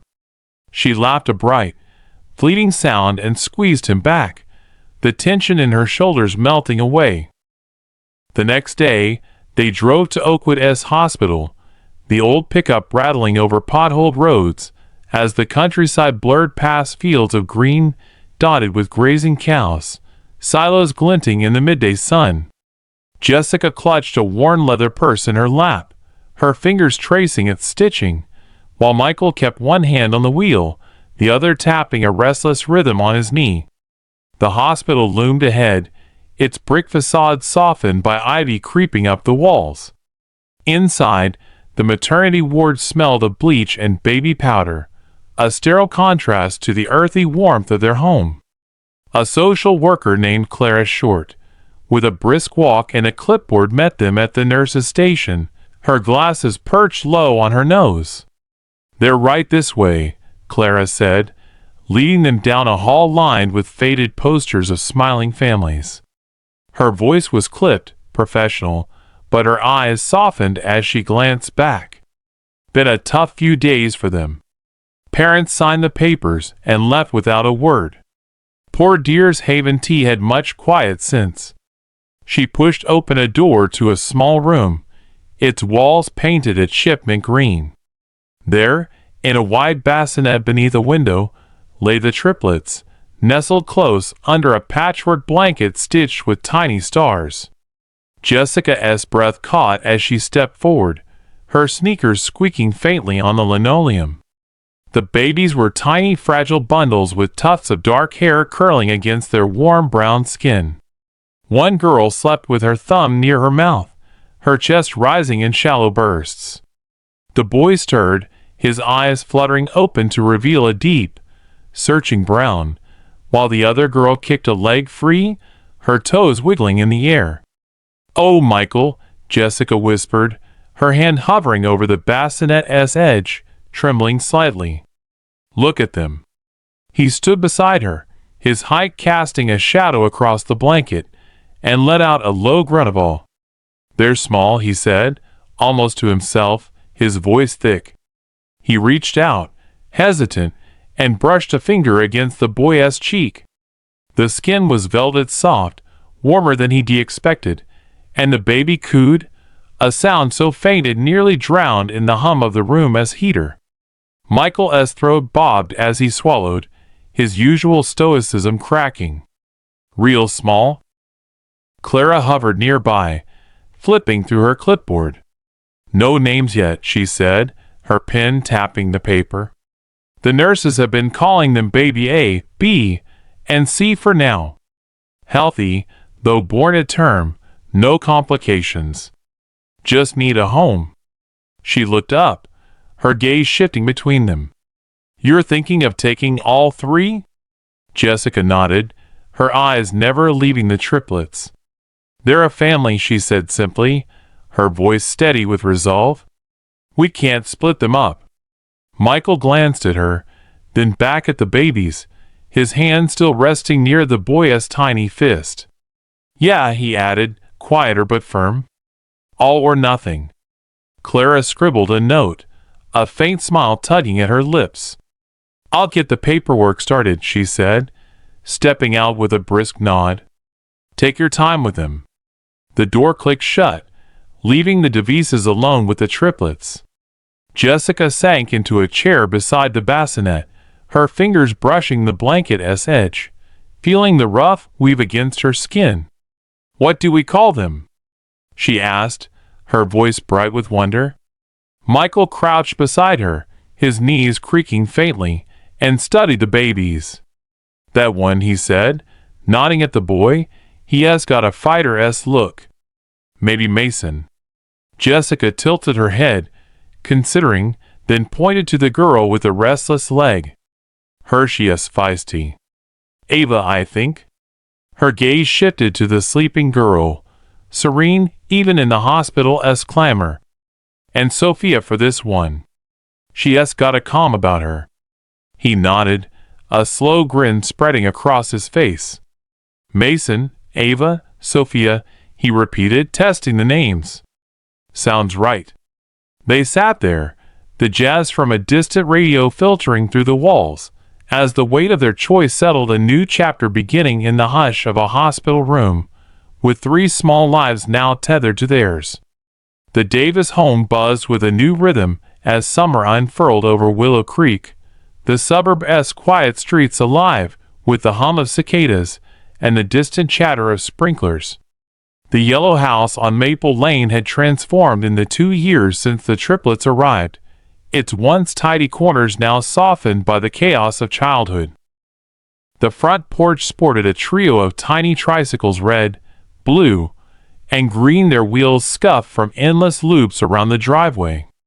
Inside, the cedar-scented floors bore faint crayon scribbles, and the living room's plaid sofa sagged under a heap of stuffed animals, a floppy-eared bunny, a threadbare bear, and a giraffe with one eye missing.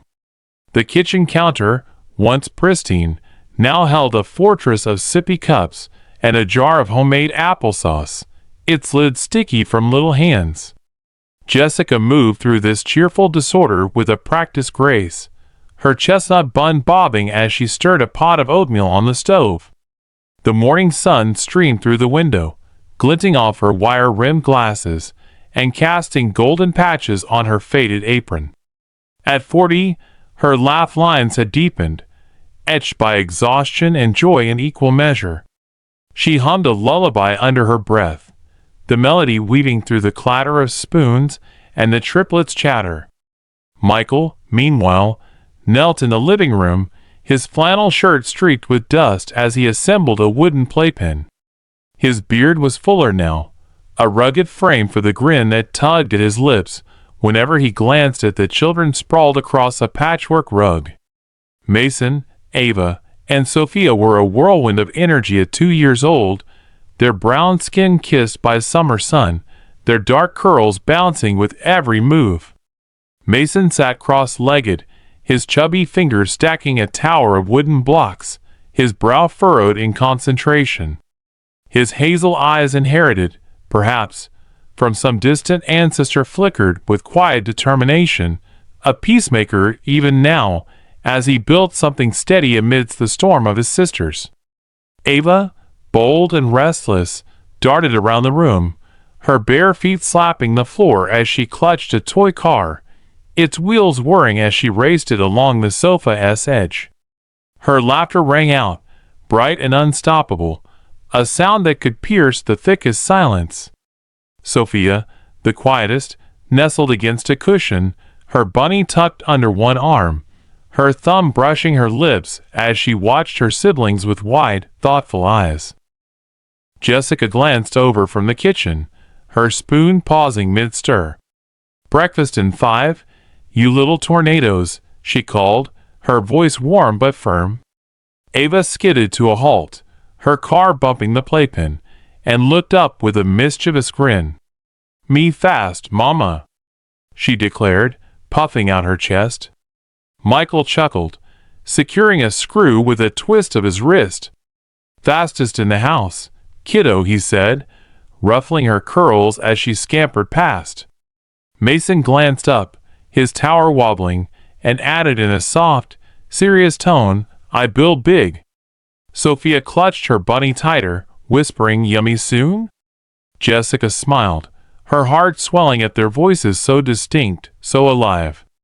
The early days of parenthood had been a blur of sleepless nights and endless diapers, but the Devises had found their footing. Michael had traded late shifts for early mornings, crafting cribs and shelves in his garage workshop to keep the house afloat with 3 new mouths. Jessica juggled her nursing shifts with a fierce efficiency, her hands as steady with a bottle as they'd once been with a scalpel. Yet beyond the walls of their home, the world watched with curious eyes. On a warm Saturday, they piled into the station wagon, its back seat now fitted with 3 car seats, and headed to Willow Creek's park, a sprawling green edge with oak trees and a duck pond shimmering in the heat. The park was alive with families, kids chasing frisbees, parents chatting on benches, the air thick with the scent of grilled hot dogs and fresh-cut grass. Jessica pushed a double stroller where Sophia and Mason sat, their heads tilted to watch the ducks, while Michael held Ava's hand as she tugged him toward the playground. Their arrival turned heads, a white couple with 3 black toddlers, an uncommon sight in this small corner of the world. A woman in a floral sundress, her toddler clutching a pinwheel, paused mid-conversation to stare. She leaned toward her companion, a wiry man with a baseball cap, and murmured, "Those theirs? They don't match." Jessica caught the whisper, her grip tightening on the stroller's handles, but she kept her pace steady, her chin lifting slightly. Michael, ever the shield, glanced over his shoulder and called out, "Something to say, Ma Em?" His tone was casual, but his eyes held a glint of steel. The woman flushed, her pinwheel spinning faster as she stammered, "Oh no, just, cute kids." She turned away, busying herself with her son, but the exchange lingered like a sour note in the air. At the playground, Ava broke free, scrambling up a slide with a whoop, her sneakers squeaking against the metal. Mason toddled after, pausing to pat a patch of clover, his fingers brushing the soft petals with a scientist-esque curiosity. Sophia stayed close to Jessica, her bunny dangling from one hand as she pointed at a duck waddling near the pond. "Quack," she said softly, and Jessica knelt beside her, brushing a curl from her forehead. "That is right, sweet pea." "Quack, quack." She smiled, but her eyes scanned the park, catching the sidelong glances, the hushed murmurs that followed them like shadows. Later, as they settled on a blanket with a picnic of peanut butter sandwiches and apple slices, a gray-haired man approached, his cane tapping the grass. He wore a faded veteran-esque cap and a kind, withered smile. "Fine family you've got," he said, nodding at the triplets. Reminds me of my grandkids full of spunk. Michael looked up, his guarded expression softening. Thanks, he said, handing Ava a sandwich she'd promptly smeared across her cheek. They keep us on our toes. The man chuckled, tipping his cap. Good thing, too. World needs more like him. He shuffled off, leaving a warmth that eased the sting of earlier stares. Jessica leaned against Michael, her shoulder brushing his, and watched the kids, Mason stacking twigs, Ava chasing a butterfly, Sophia nibbling an apple slice with delicate bites. They're ours, she said quietly, her voice a mix of pride and defiance. No matter what anyone thinks. Michael draped an arm around her, his calloused hand resting on her back. Damn right, he murmured, his gaze steady on the triplets. Ours through and through. The sun dipped lower, casting long shadows across the park, and the Devises sat together, a small island in a sea of whispers, their bond forged stronger by the day. Back home at night, as the triplets slept in their shared room cribs lined against a wall painted with stars, the house settled into a gentle hush, its creaks and sighs a lullaby for a family finding its shape. Autumn swept into Willow Creek with a crisp edge, turning the suburb-esque oak trees into a blaze of amber and rust. The Davis home stood steadfast on Maple Lane, its yellow exterior softened by a scattering of fallen leaves across the porch. Inside, the living room buzzed with the nervous energy of a milestone marking the triplets' first day of preschool. The cedar floors gleamed under a fresh polish, though a faint smudge of grape jelly lingered near the sofa, a remnant of Ava-esque breakfast antics. A row of tiny backpacks, red for Mason, purple for Ava, and teal for Sophia, hung on hooks by the door, each stuffed with a lunchbox, a spare sweater, and a lovingly folded note from Jessica. The kitchen hummed with the clink of dishes as she rinsed oatmeal bowls, her chestnut bun pinned high to keep stray curls from her flushed face. At 41, Jessica's hands moved with the quiet efficiency of a seasoned nurse, though her gray eyes flickered with a mother-esque tender worry. She wore a denim skirt and a cream blouse, its sleeves rolled up from the morning rush. Michael, now 44, stood by the stairs, adjusting the straps of Mason's backpack with a carpenter-esque precision. His flannel shirt stretched across his broad frame, and his beard, thick with gray, framed a reassuring smile. The triplets, for years old and brimming with restless energy, darted around the room like fireflies in a jar. Mason tugged at his sneakers, his dark curls bouncing as he tested the Velcro straps with a satisfied grunt. Ava spun in circles, her purple skirt flaring, her laughter a high-pitched chime that echoed off the walls. Sophia clung to Jessica's leg, her teal backpack dwarfing her slight frame, her bunny tucked under one arm as she chewed her lip. "Everybody ready?" Michael called, his deep voice cutting through the chaos. He hoisted Ava onto his shoulder, her giggles erupting as she clutched his collar. "First ASA big deal, right?" Mason nodded solemnly, standing tall with his backpack squared like a soldier reporting for duty. "Big," he agreed, his hazel eyes bright with curiosity. Sophia, though, tightened her grip on Jessica's skirt, her voice a whisper. "Mama, what if they don't like me?" Her brown eyes, wide and searching, glistened with unshed tears, a shadow of doubt clouding her usual calm. Jessica knelt, the denim stretching across her knees, and brushed a curl from Sophia's forehead. "Oh, sweet pea," she said, her tone soft as a lullaby, "they'll love you. You're kind and smart, and you've got your bunny to keep you company." She tapped the stuffed animal's nose, coaxing a small smile from Sophia. "But if I'm different?" The girl pressed, her fingers twisting the bunny's ear. Jessica's heart squeezed. She'd known this day might come, the moment their differences sharpened into questions. "Different S what makes you special," she said firmly, cupping Sophia's cheek. "You're our Sophia, and that S enough." Michael joined them, lowering Ava to the floor with a playful bounce. "Listen to your mama," he said, crouching to Sophia's level, his knees popping faintly. "School is full of kids all kinds, all colors. You'll fit right in, I promise." He winked, and Sophia's smile grew, tentative but real. The clock chimed 8, and Jessica stood, clapping her hands. "Time to go, crew! Shoes on, let us roll." The triplets scrambled to obey, their sneakers squeaking as they lined up by the door, a trio of eager faces framed by the morning light. Willow Creek Preschool sat a mile away, a low brick building with a playground fenced in bright red netting. Its windows glowed with construction paper leaves taped in haphazard rows, and the air carried the scent of chalk dust and freshly sharpened pencils. Jessica parked the station wagon in a gravel lot, her hand steady on the wheel despite the flutter in her chest. Michael unbuckled the kids, his callous fingers deft as he lifted them one by one onto the pavement.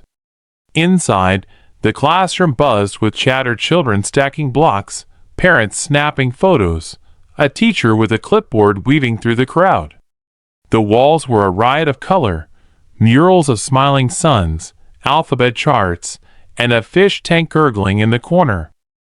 Miss Harper, a young woman with a bob of blonde hair and a polka-dot dress, greeted them with a grin. "Mason, Ava, and Sophia, right?" she said, checking her list.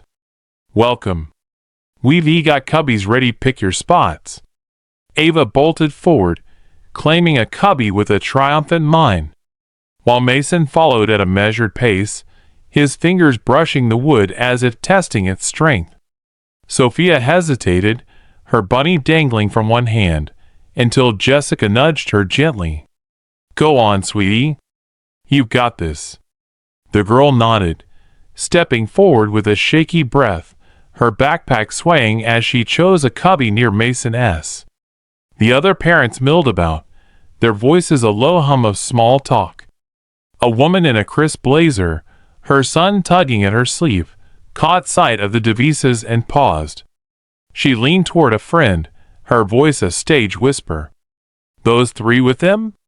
Adopted, I bet. Odd match, isn't it?" Jessica's shoulders stiffened, her grip on Michael's arm tightening, but she kept her eyes on the triplets as they explored the room.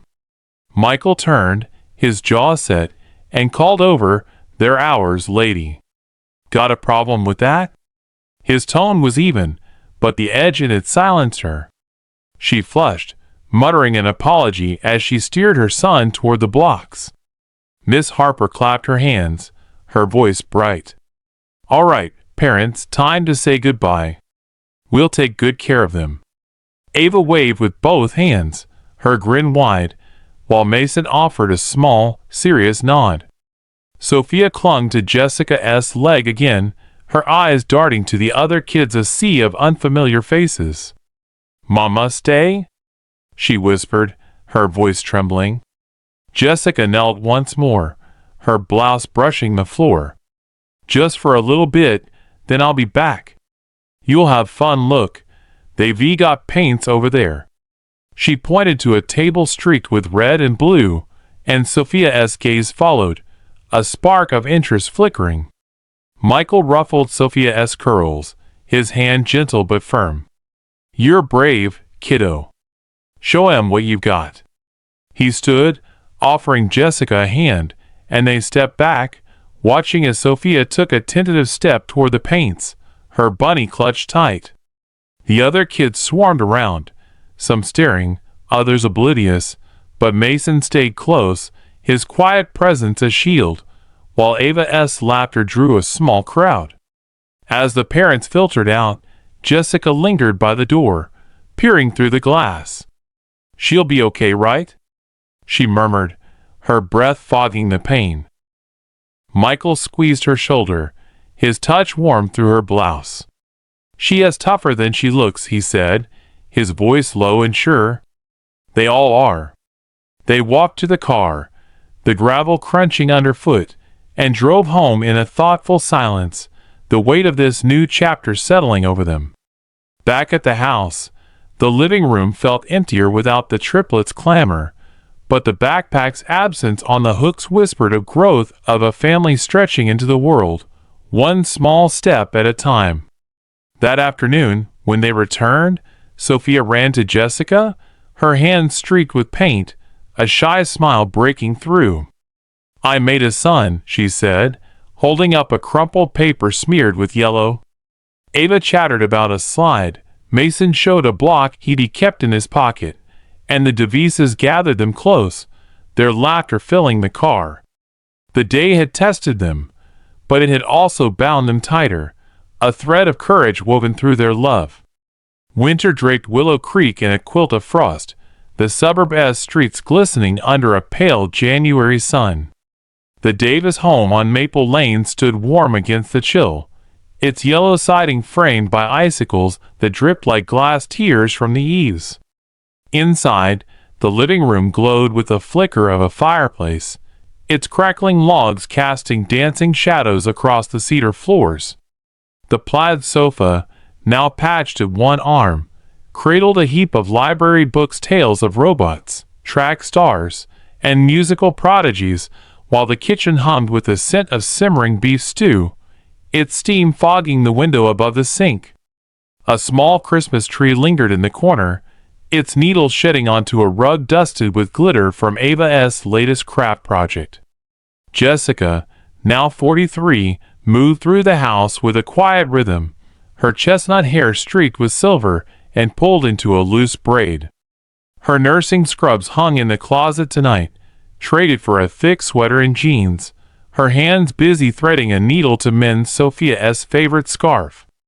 Michael, 45, lounged in an armchair by the fire, his flannel shirt unbuttoned over a thermal tee, his beard a rugged frame for the grin he flashed at the triplets. The kids, 7 years old and bursting with restless curiosity, filled the room with their own brand of chaos.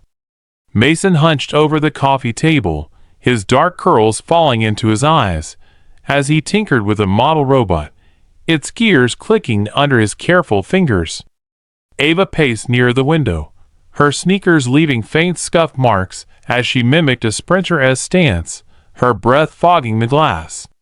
Sophia sat cross-legged by the hearth, her fingers dancing over a toy piano, its tinny notes weaving a halting melody through the air. The elementary years had brought a new cadence to the Devises' lives. Mason, Ava, and Sophia attended Willow Creek Elementary, a squat brick school with a playground patched with snow and classrooms buzzing with multiplication drills. Their passions had bloomed like wildflowers through cracked pavement. Mason's love for science sparked by a robotics kit Michael had built with him. Ava's speed honed on the school's muddy track. Sophia's quiet devotion to music born from a second-hand keyboard Jessica had found at a thrift shop. The house reflected their growth.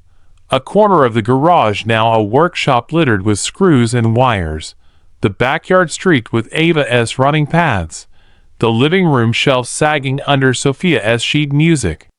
Jessica glanced up from her sewing, the needle pausing mid-stitch. "Dinner's almost ready," she called, her voice carrying over Sophia's tune.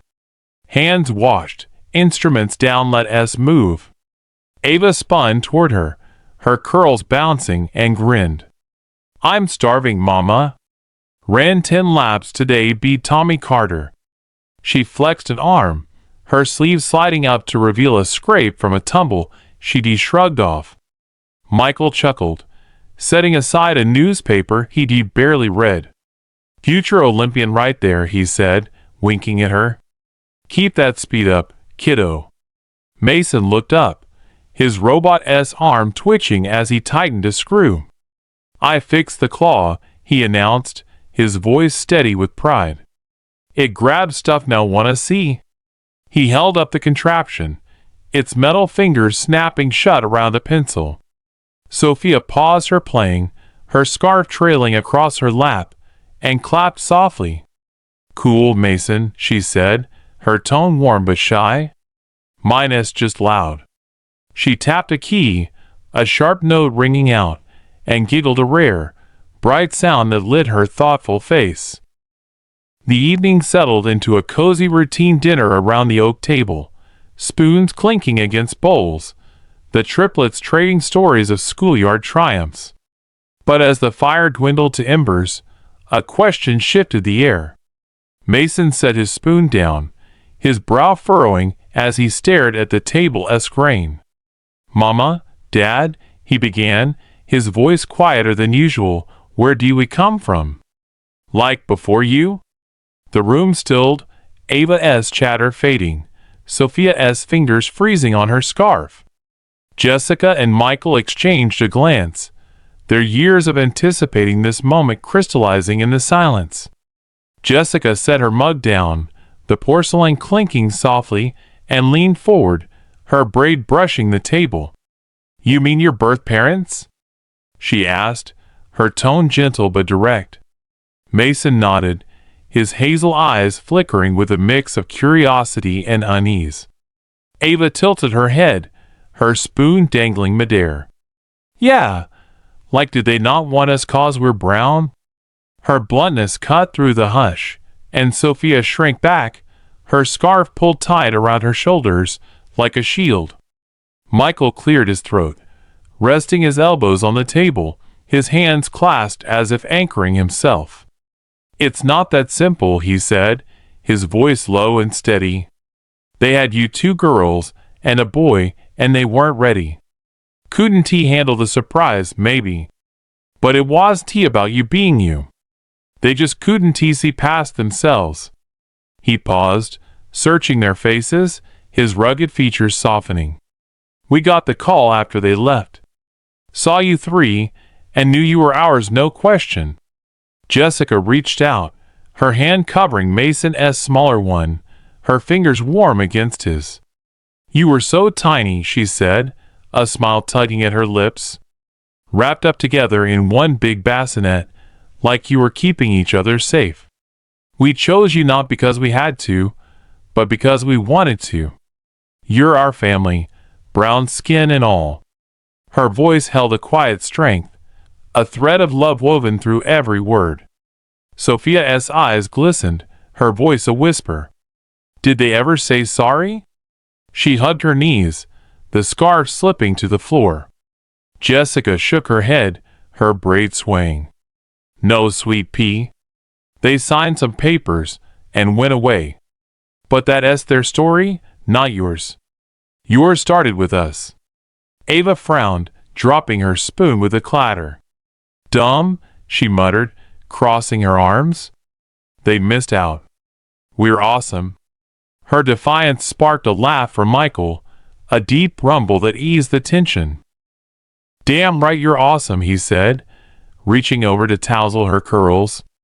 "Best kids in Willow Creek, maybe the world." Mason grinned, his robot forgotten as he leaned into Jessica's side. "So we're stuck with you," he teased, his tone lightening. Jessica squeezed his hand, her laugh soft. "Stuck forever, buddy. No getting rid of us." The fire popped, sending a shower of sparks up the chimney, and the triplets settled into the warmth of the moment. Later, as they sprawled on the rug with their passion, Sophia's piano plinking a new tune, Ava racing a toy car across the floor, Mason tweaking his robot-esque gears, the question lingered, a quiet echo in their young minds. Jessica watched them, her needle moving through the scarf's fabric, and felt a pang of pride.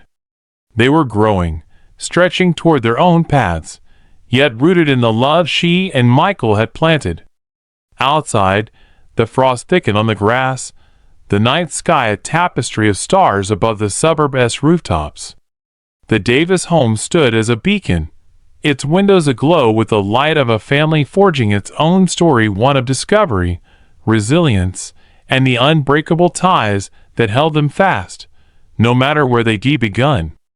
Spring breathed new life into Willow Creek, the suburb as streets lined with cherry blossoms that shed pink petals like confetti onto the sidewalks. The Davis home on Maple Lane stood vibrant amidst the bloom, its yellow siding bright against a sky streaked with wispy clouds. Inside, the living room thrummed with the energy of adolescence, the cedar floors scuffed from years of restless feet. The plaid sofa sagged under a pile of backpacks, red for Mason, purple for Ava, teal for Sophia, each bulging with textbooks and crumpled permission slips. The kitchen counter held a pitcher of lemonade, its glass sweating in the warmth, while a bulletin board above it pinned a kaleidoscope of concert flyers, track meet schedules, and robotics club notices. Jessica, now 45, leaned against the counter, her silver-streaked braid falling over a navy blouse, her hands cradling a mug of tea. Her laugh lines had deepened, a map of a life rich with care, though her gray eyes flickered with a quiet vigilance as she watched the triplets. Michael, 47, sprawled in a chair by the window, his flannel shirt unbuttoned over a faded tee, his beard a thick bristle framing a thoughtful frown. The triplets, 11 years old and teetering on the edge of teenage rebellion, filled the house with their distinct rhythms. Mason tinkered at the dining table, his wiry frame bent over a circuit board, his dark curls shadowing his focused gaze. Ava stretched near the fireplace, her sneakers squeaking as she practiced a runner-esque lunge, her breath puffing with exertion. Sophia sat on the rug, her fingers tracing the strings of a violin she'd begged for last Christmas, its bow coaxing a hesitant note from the instrument. Middle school had ushered in a new chapter at Willow Creek Junior High, a sprawling campus with locker-lined halls, and a gymnasium echoing with squeaking sneakers.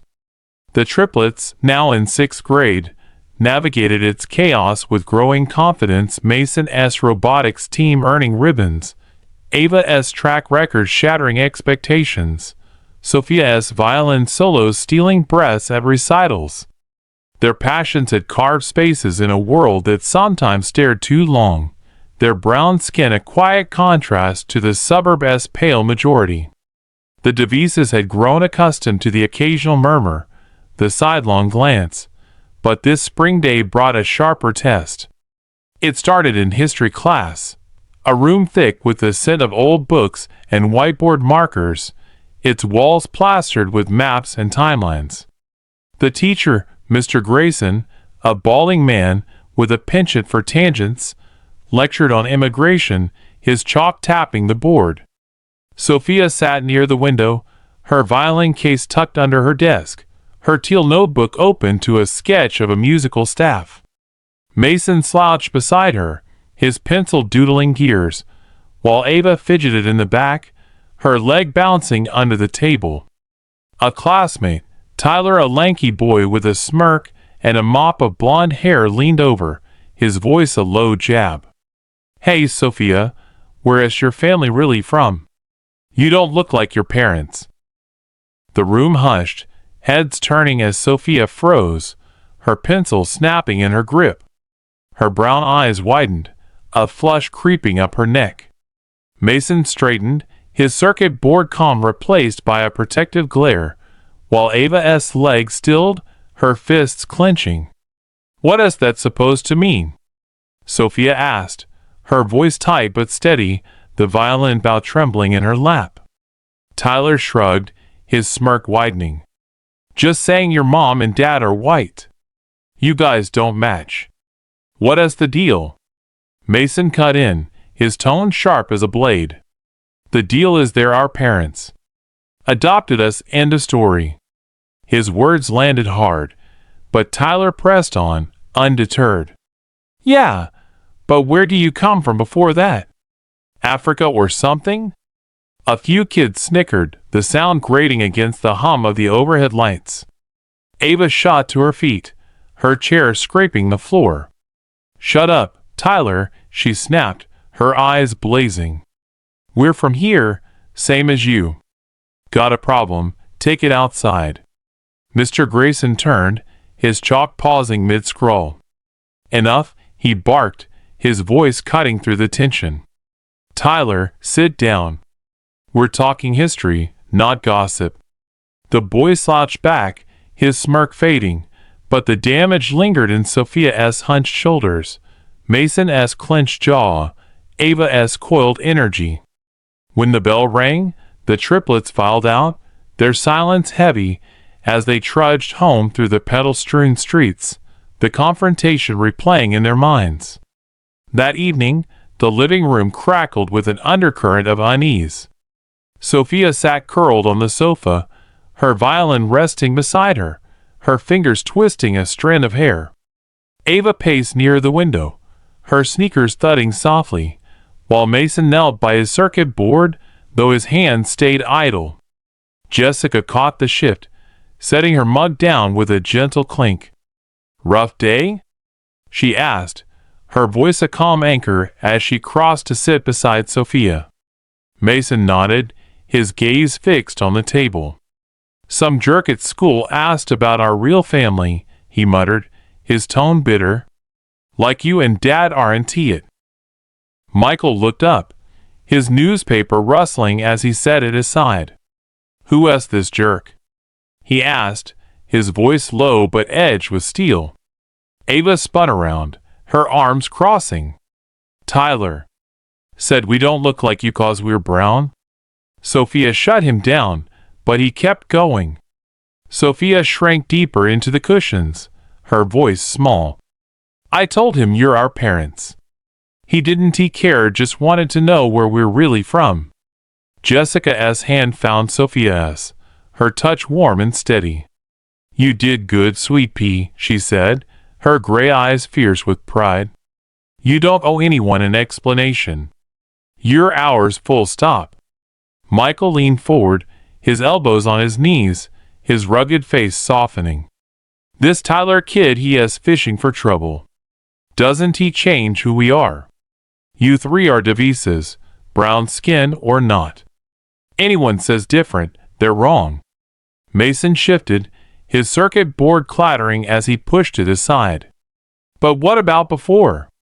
he asked, his voice tentative but firm. "Like our roots? Not them the ones who left, but where our brown comes from. I want to know." His hazel eyes met Jessica's, a spark of curiosity cutting through the hurt. Ava paused her pacing, her head tilting. "Yeah, like are we African or something?" Tyler is dumb, but it got me thinking. Sophia looked up, her fingers stilling. "Does it matter?" she whispered, her tone uncertain. Jessica smiled, a soft curve that held years of love.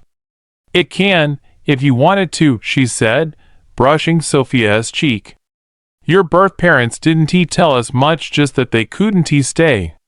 But you're brown? That SA story worth knowing. Could be African, could be a mixed history as full of threads like that." She glanced at Michael, a silent question passing between them. He nodded, rising to grab a book from the shelf, a worn volume on American history, its spine creased from use. "Here's a start," he said, handing it to Mason. "Lots of folks came here from Africa, strong people, builders, survivors. Maybe that is part of you. We can dig deeper if you want, libraries, museums, whatever you need." Mason took the book, his fingers tracing the cover, a new light in his eyes. "Cool," he said, flipping it open. "Can we, Mom? Like a project?" Jessica laughed, her braids swaying. "A project it is," she said, pulling Ava and Sophia into a loose hug. "We'll figure it out together, your roots, your way." Ava grinned, her tension easing. "As long as I can run while we do it," she quipped, dodging Sophia's playful swat. The room softened, the sting of Tyler's words fading into the warmth of their circle, the triplets' questions a bridge to something bigger. Outside, the cherry blossoms drifted on the breeze, a quiet promise of spring's renewal. Inside, the devices turned a challenge into a journey, their home a haven where identity could bloom, rooted in love and reaching toward truth. Fall swept through Willow Creek with a blaze of crimson and gold, the suburb-esque streets carpeted with leaves that crunched underfoot. The Davis home on Maple Lane stood proud amidst the season-esque glow, its yellow siding weathered but cheerful, framed by a porch now adorned with a weathered swing and a cluster of pumpkins carved with lopsided grins. Inside, the living room pulsed with the vitality of teenage life, the cedar floors bearing the scars of years' faint gouges from Ava's track cleats, a burn mark from Mason's soldering iron. The plaid sofa groaned under a pile of hoodies and school binders, while the kitchen thrummed with the scent of roasted garlic wafting from a lasagna Jessica had slid into the oven. A corkboard above the counter bristled with concert programs, track medals, and a robotics competition flyer, each a testament to the triplets' burgeoning paths. Jessica, now 48, stood at the stove, her silver streaked braids swaying as she stirred a pot of marinara, her navy scrub swapped for a cozy cardigan. Her gray eyes sparkled with a mix of exhaustion and pride, her hands steady from decades of nursing now seasoned by years of parenting. Michael, 50, leaned against the doorway, his flannel shirt rolled to the elbows, his beard a thick salt and pepper frame for a grin that deepened his crow's feet. The triplets, 15 and thriving in their sophomore year at Willow Creek High, filled the house with their distinct energies. Mason hunched over the dining table, his lean frame bent over a half-built robot, its wires spilling like veins across the wood. Ava stretched in the living room, her track uniform clinging to her sweat-damp skin, her breath puffing as she cooled down from a run. Sophia perched on a stool, her violin tucked under her chin, its bow gliding across the strings in a haunting melody that danced with a fire-esque crackle. High school had sharpened their talents into something undeniable.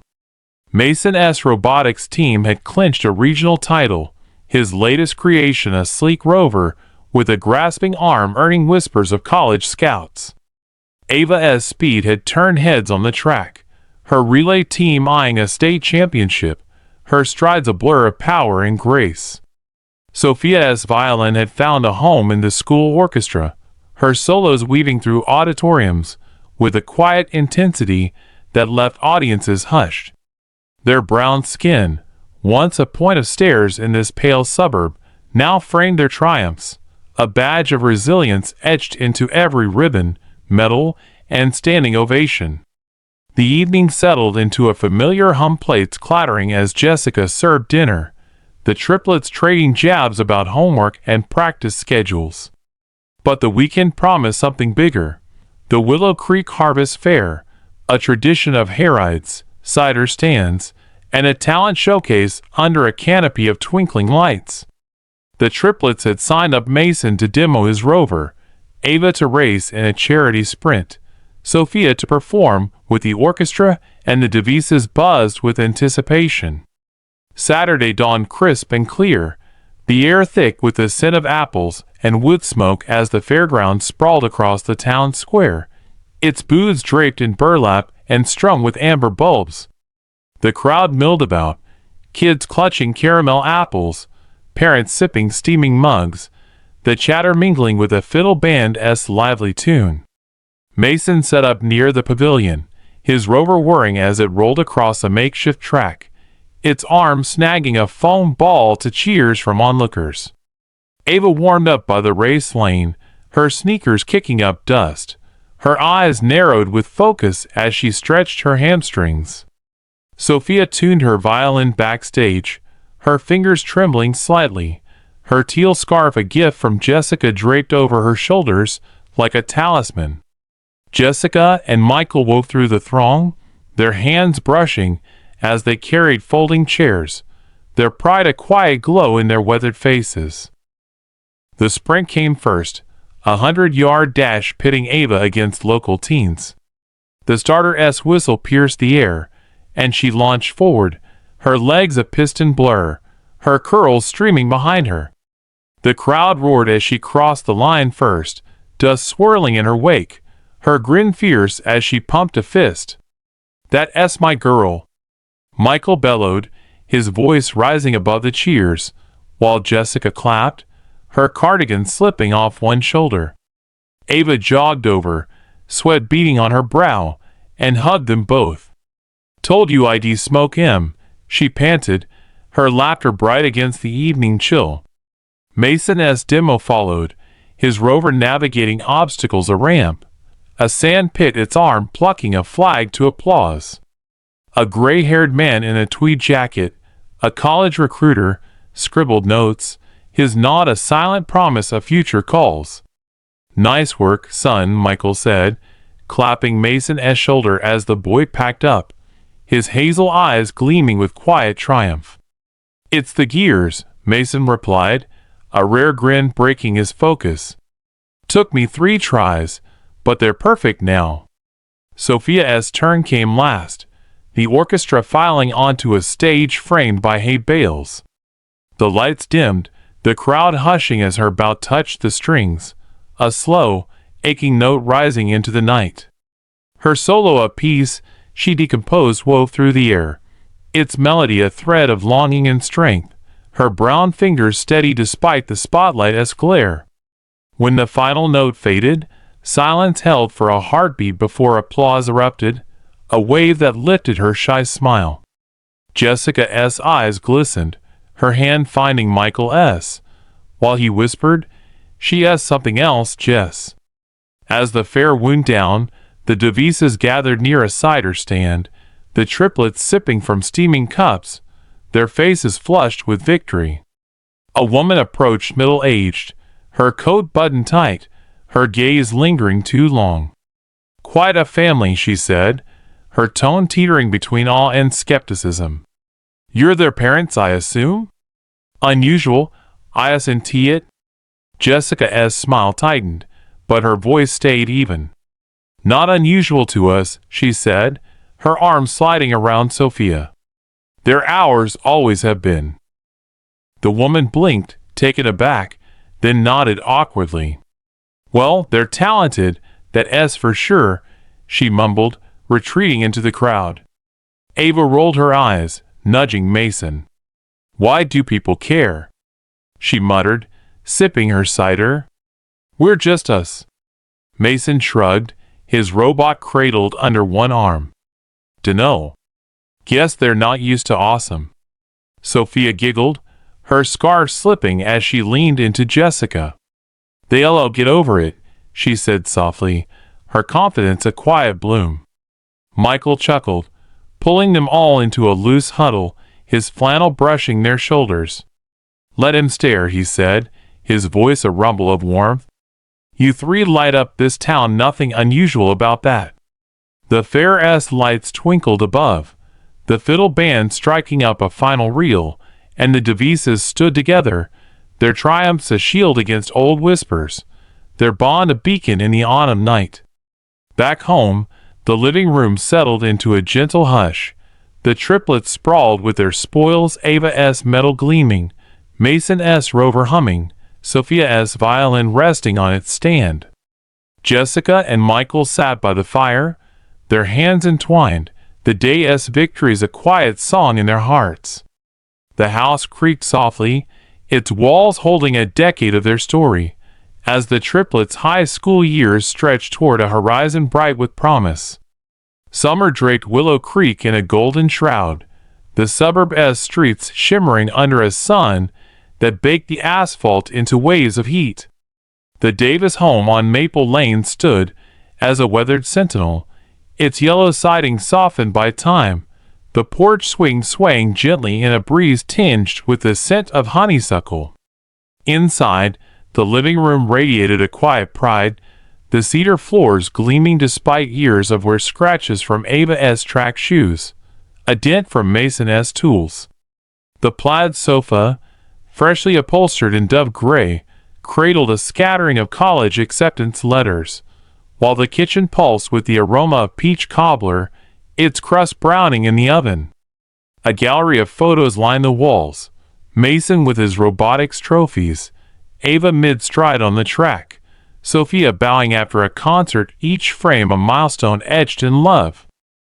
Jessica, now 52, stood by the counter, her silver-streaked braid glinting as she sliced peaches, her cardigan slipping off one shoulder.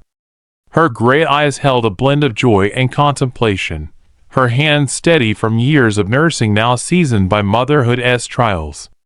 Michael, 54, leaned against the fridge, his flannel shirt open over a faded tee, his white beard framing a face creased with contentment. The triplets, 19 and poised on the brink of their futures, filled the house with their vibrant presence. Mason, lanky and focused, adjusted a drone-esque propeller at the dining table, his dark curls falling into his hazel eyes. Ava, toned and restless, stretched on the rug, her shorts revealing a runner's legs as she scrolled stats on her phone. Sophia, graceful and calm, tuned her violin by the window, its strings humming a melody that mingled with the cicadas' drone outside. Their high school years had blossomed into early successes. Mason, a mechanical engineering freshman, had secured a prestigious internship, his drone prototype a sleek marble drawing industry praise. Ava, thriving on a college track team, had signed a sponsorship deal, her relay times eyeing Olympic trials. Sophia, at a conservatory, had returned from a summer tour, her compositions earning accolades and a full scholarship. Their brown skin, once a murmur in Willow Creek, now framed their achievements, a testament to resilience, a quiet rebuttal to an abandoned past. This July afternoon was a celebration, a backyard gathering to honor Jessica and Michael, a tribute from the triplets for a lifetime of support. The yard buzzed with set-up tables cloaked in red checkered cloth, a grill smoking with ribs, a cooler brimming with iced tea. Neighbors arrived, their laughter weaving through the air, their nods warm with admiration. Mason launched his drone, its blade slicing the sky as it unfurled a banner. To Mom and Dad our foundation. Ava dashed about, stacking plates, her grin fierce as she hugged Jessica. "You're the best," she said, her voice a bright thread in the clamor. Sophia handed Michael a leather journal, its cover embossed with "For Dad our guide." "For all the advice," she murmured, her eyes soft with gratitude. Jessica's laugh bubbled up, her hands pulling them into a tight embrace. "You've made us so proud," she said, her voice thick with emotion. Michael wrapped an arm around her, his throat tight. "Couldn't he ask for more?" he rumbled, his gaze lingering on the triplets' legacy in their every step. The party swelled, a symphony of clinking glasses and heartfelt toasts. The triplets' successes a living thank you for every late night, every cheer, every tear. But as the sun dipped low, casting long shadows across the lawn, Jessica's expression shifted, a flicker of unease tightening her features. She set down a tray of cobbler, wiping her hands on a towel, and called the triplets to the porch. "Mason, Ava, Sophia, come here a minute," she said, her tone calm but weighted, drawing them from the crowd. Michael joined her, his brow furrowing as he sensed the shift, his hand resting on her shoulder. The triplets gathered, their chatter fading, their eyes searching hers. Mason's steady, Ava's curious, Sophia's cautious.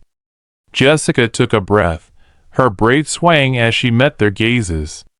"I got a call last week," she began, her voice measured. "From a social worker in Oakwood. It's about your birth parents Eleanor and Thomas Brown." The name hung in the air, a ghost from a distant past, stirring a ripple of tension. Ava's phone slipped to her lap, Mason's drone controller stilled, Sophia's violin bow trembled. "They're in a bad spot," Jessica continued, her hands clasping tight. "Lost everything house, savings and some scam they fell for years back. They're old now, broke and sick. The worker asked if you consider helping." Michael's jaw tightened, his voice low. Didn't he have to tell you, he said, his eyes on the triplets.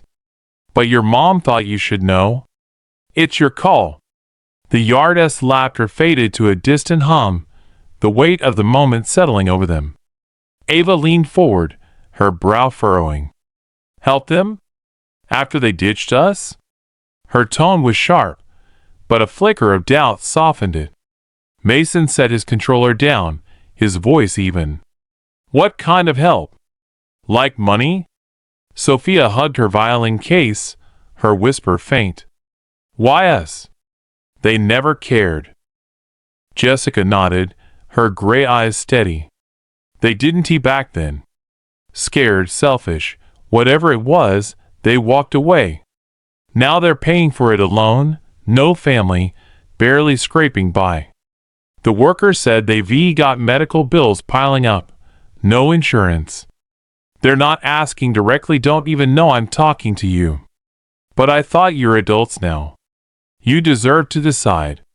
The triplets sat in silence, the porch swing creaking faintly as they processed her words. Ava crossed her arms, her runner-s frame tense. They don't deserve it, she said, her voice clipped.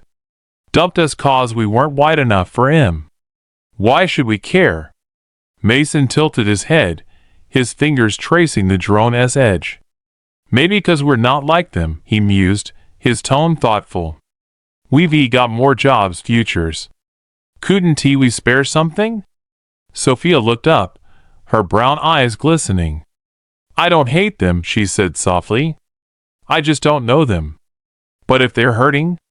Jessica watched them, her heart swelling at their wrestle with compassion. You don't owe them anything, she said, her voice firm. What they did was wrong, cowardly. But you're not them. You built something better. Michael nodded, his hand squeezing her shoulder.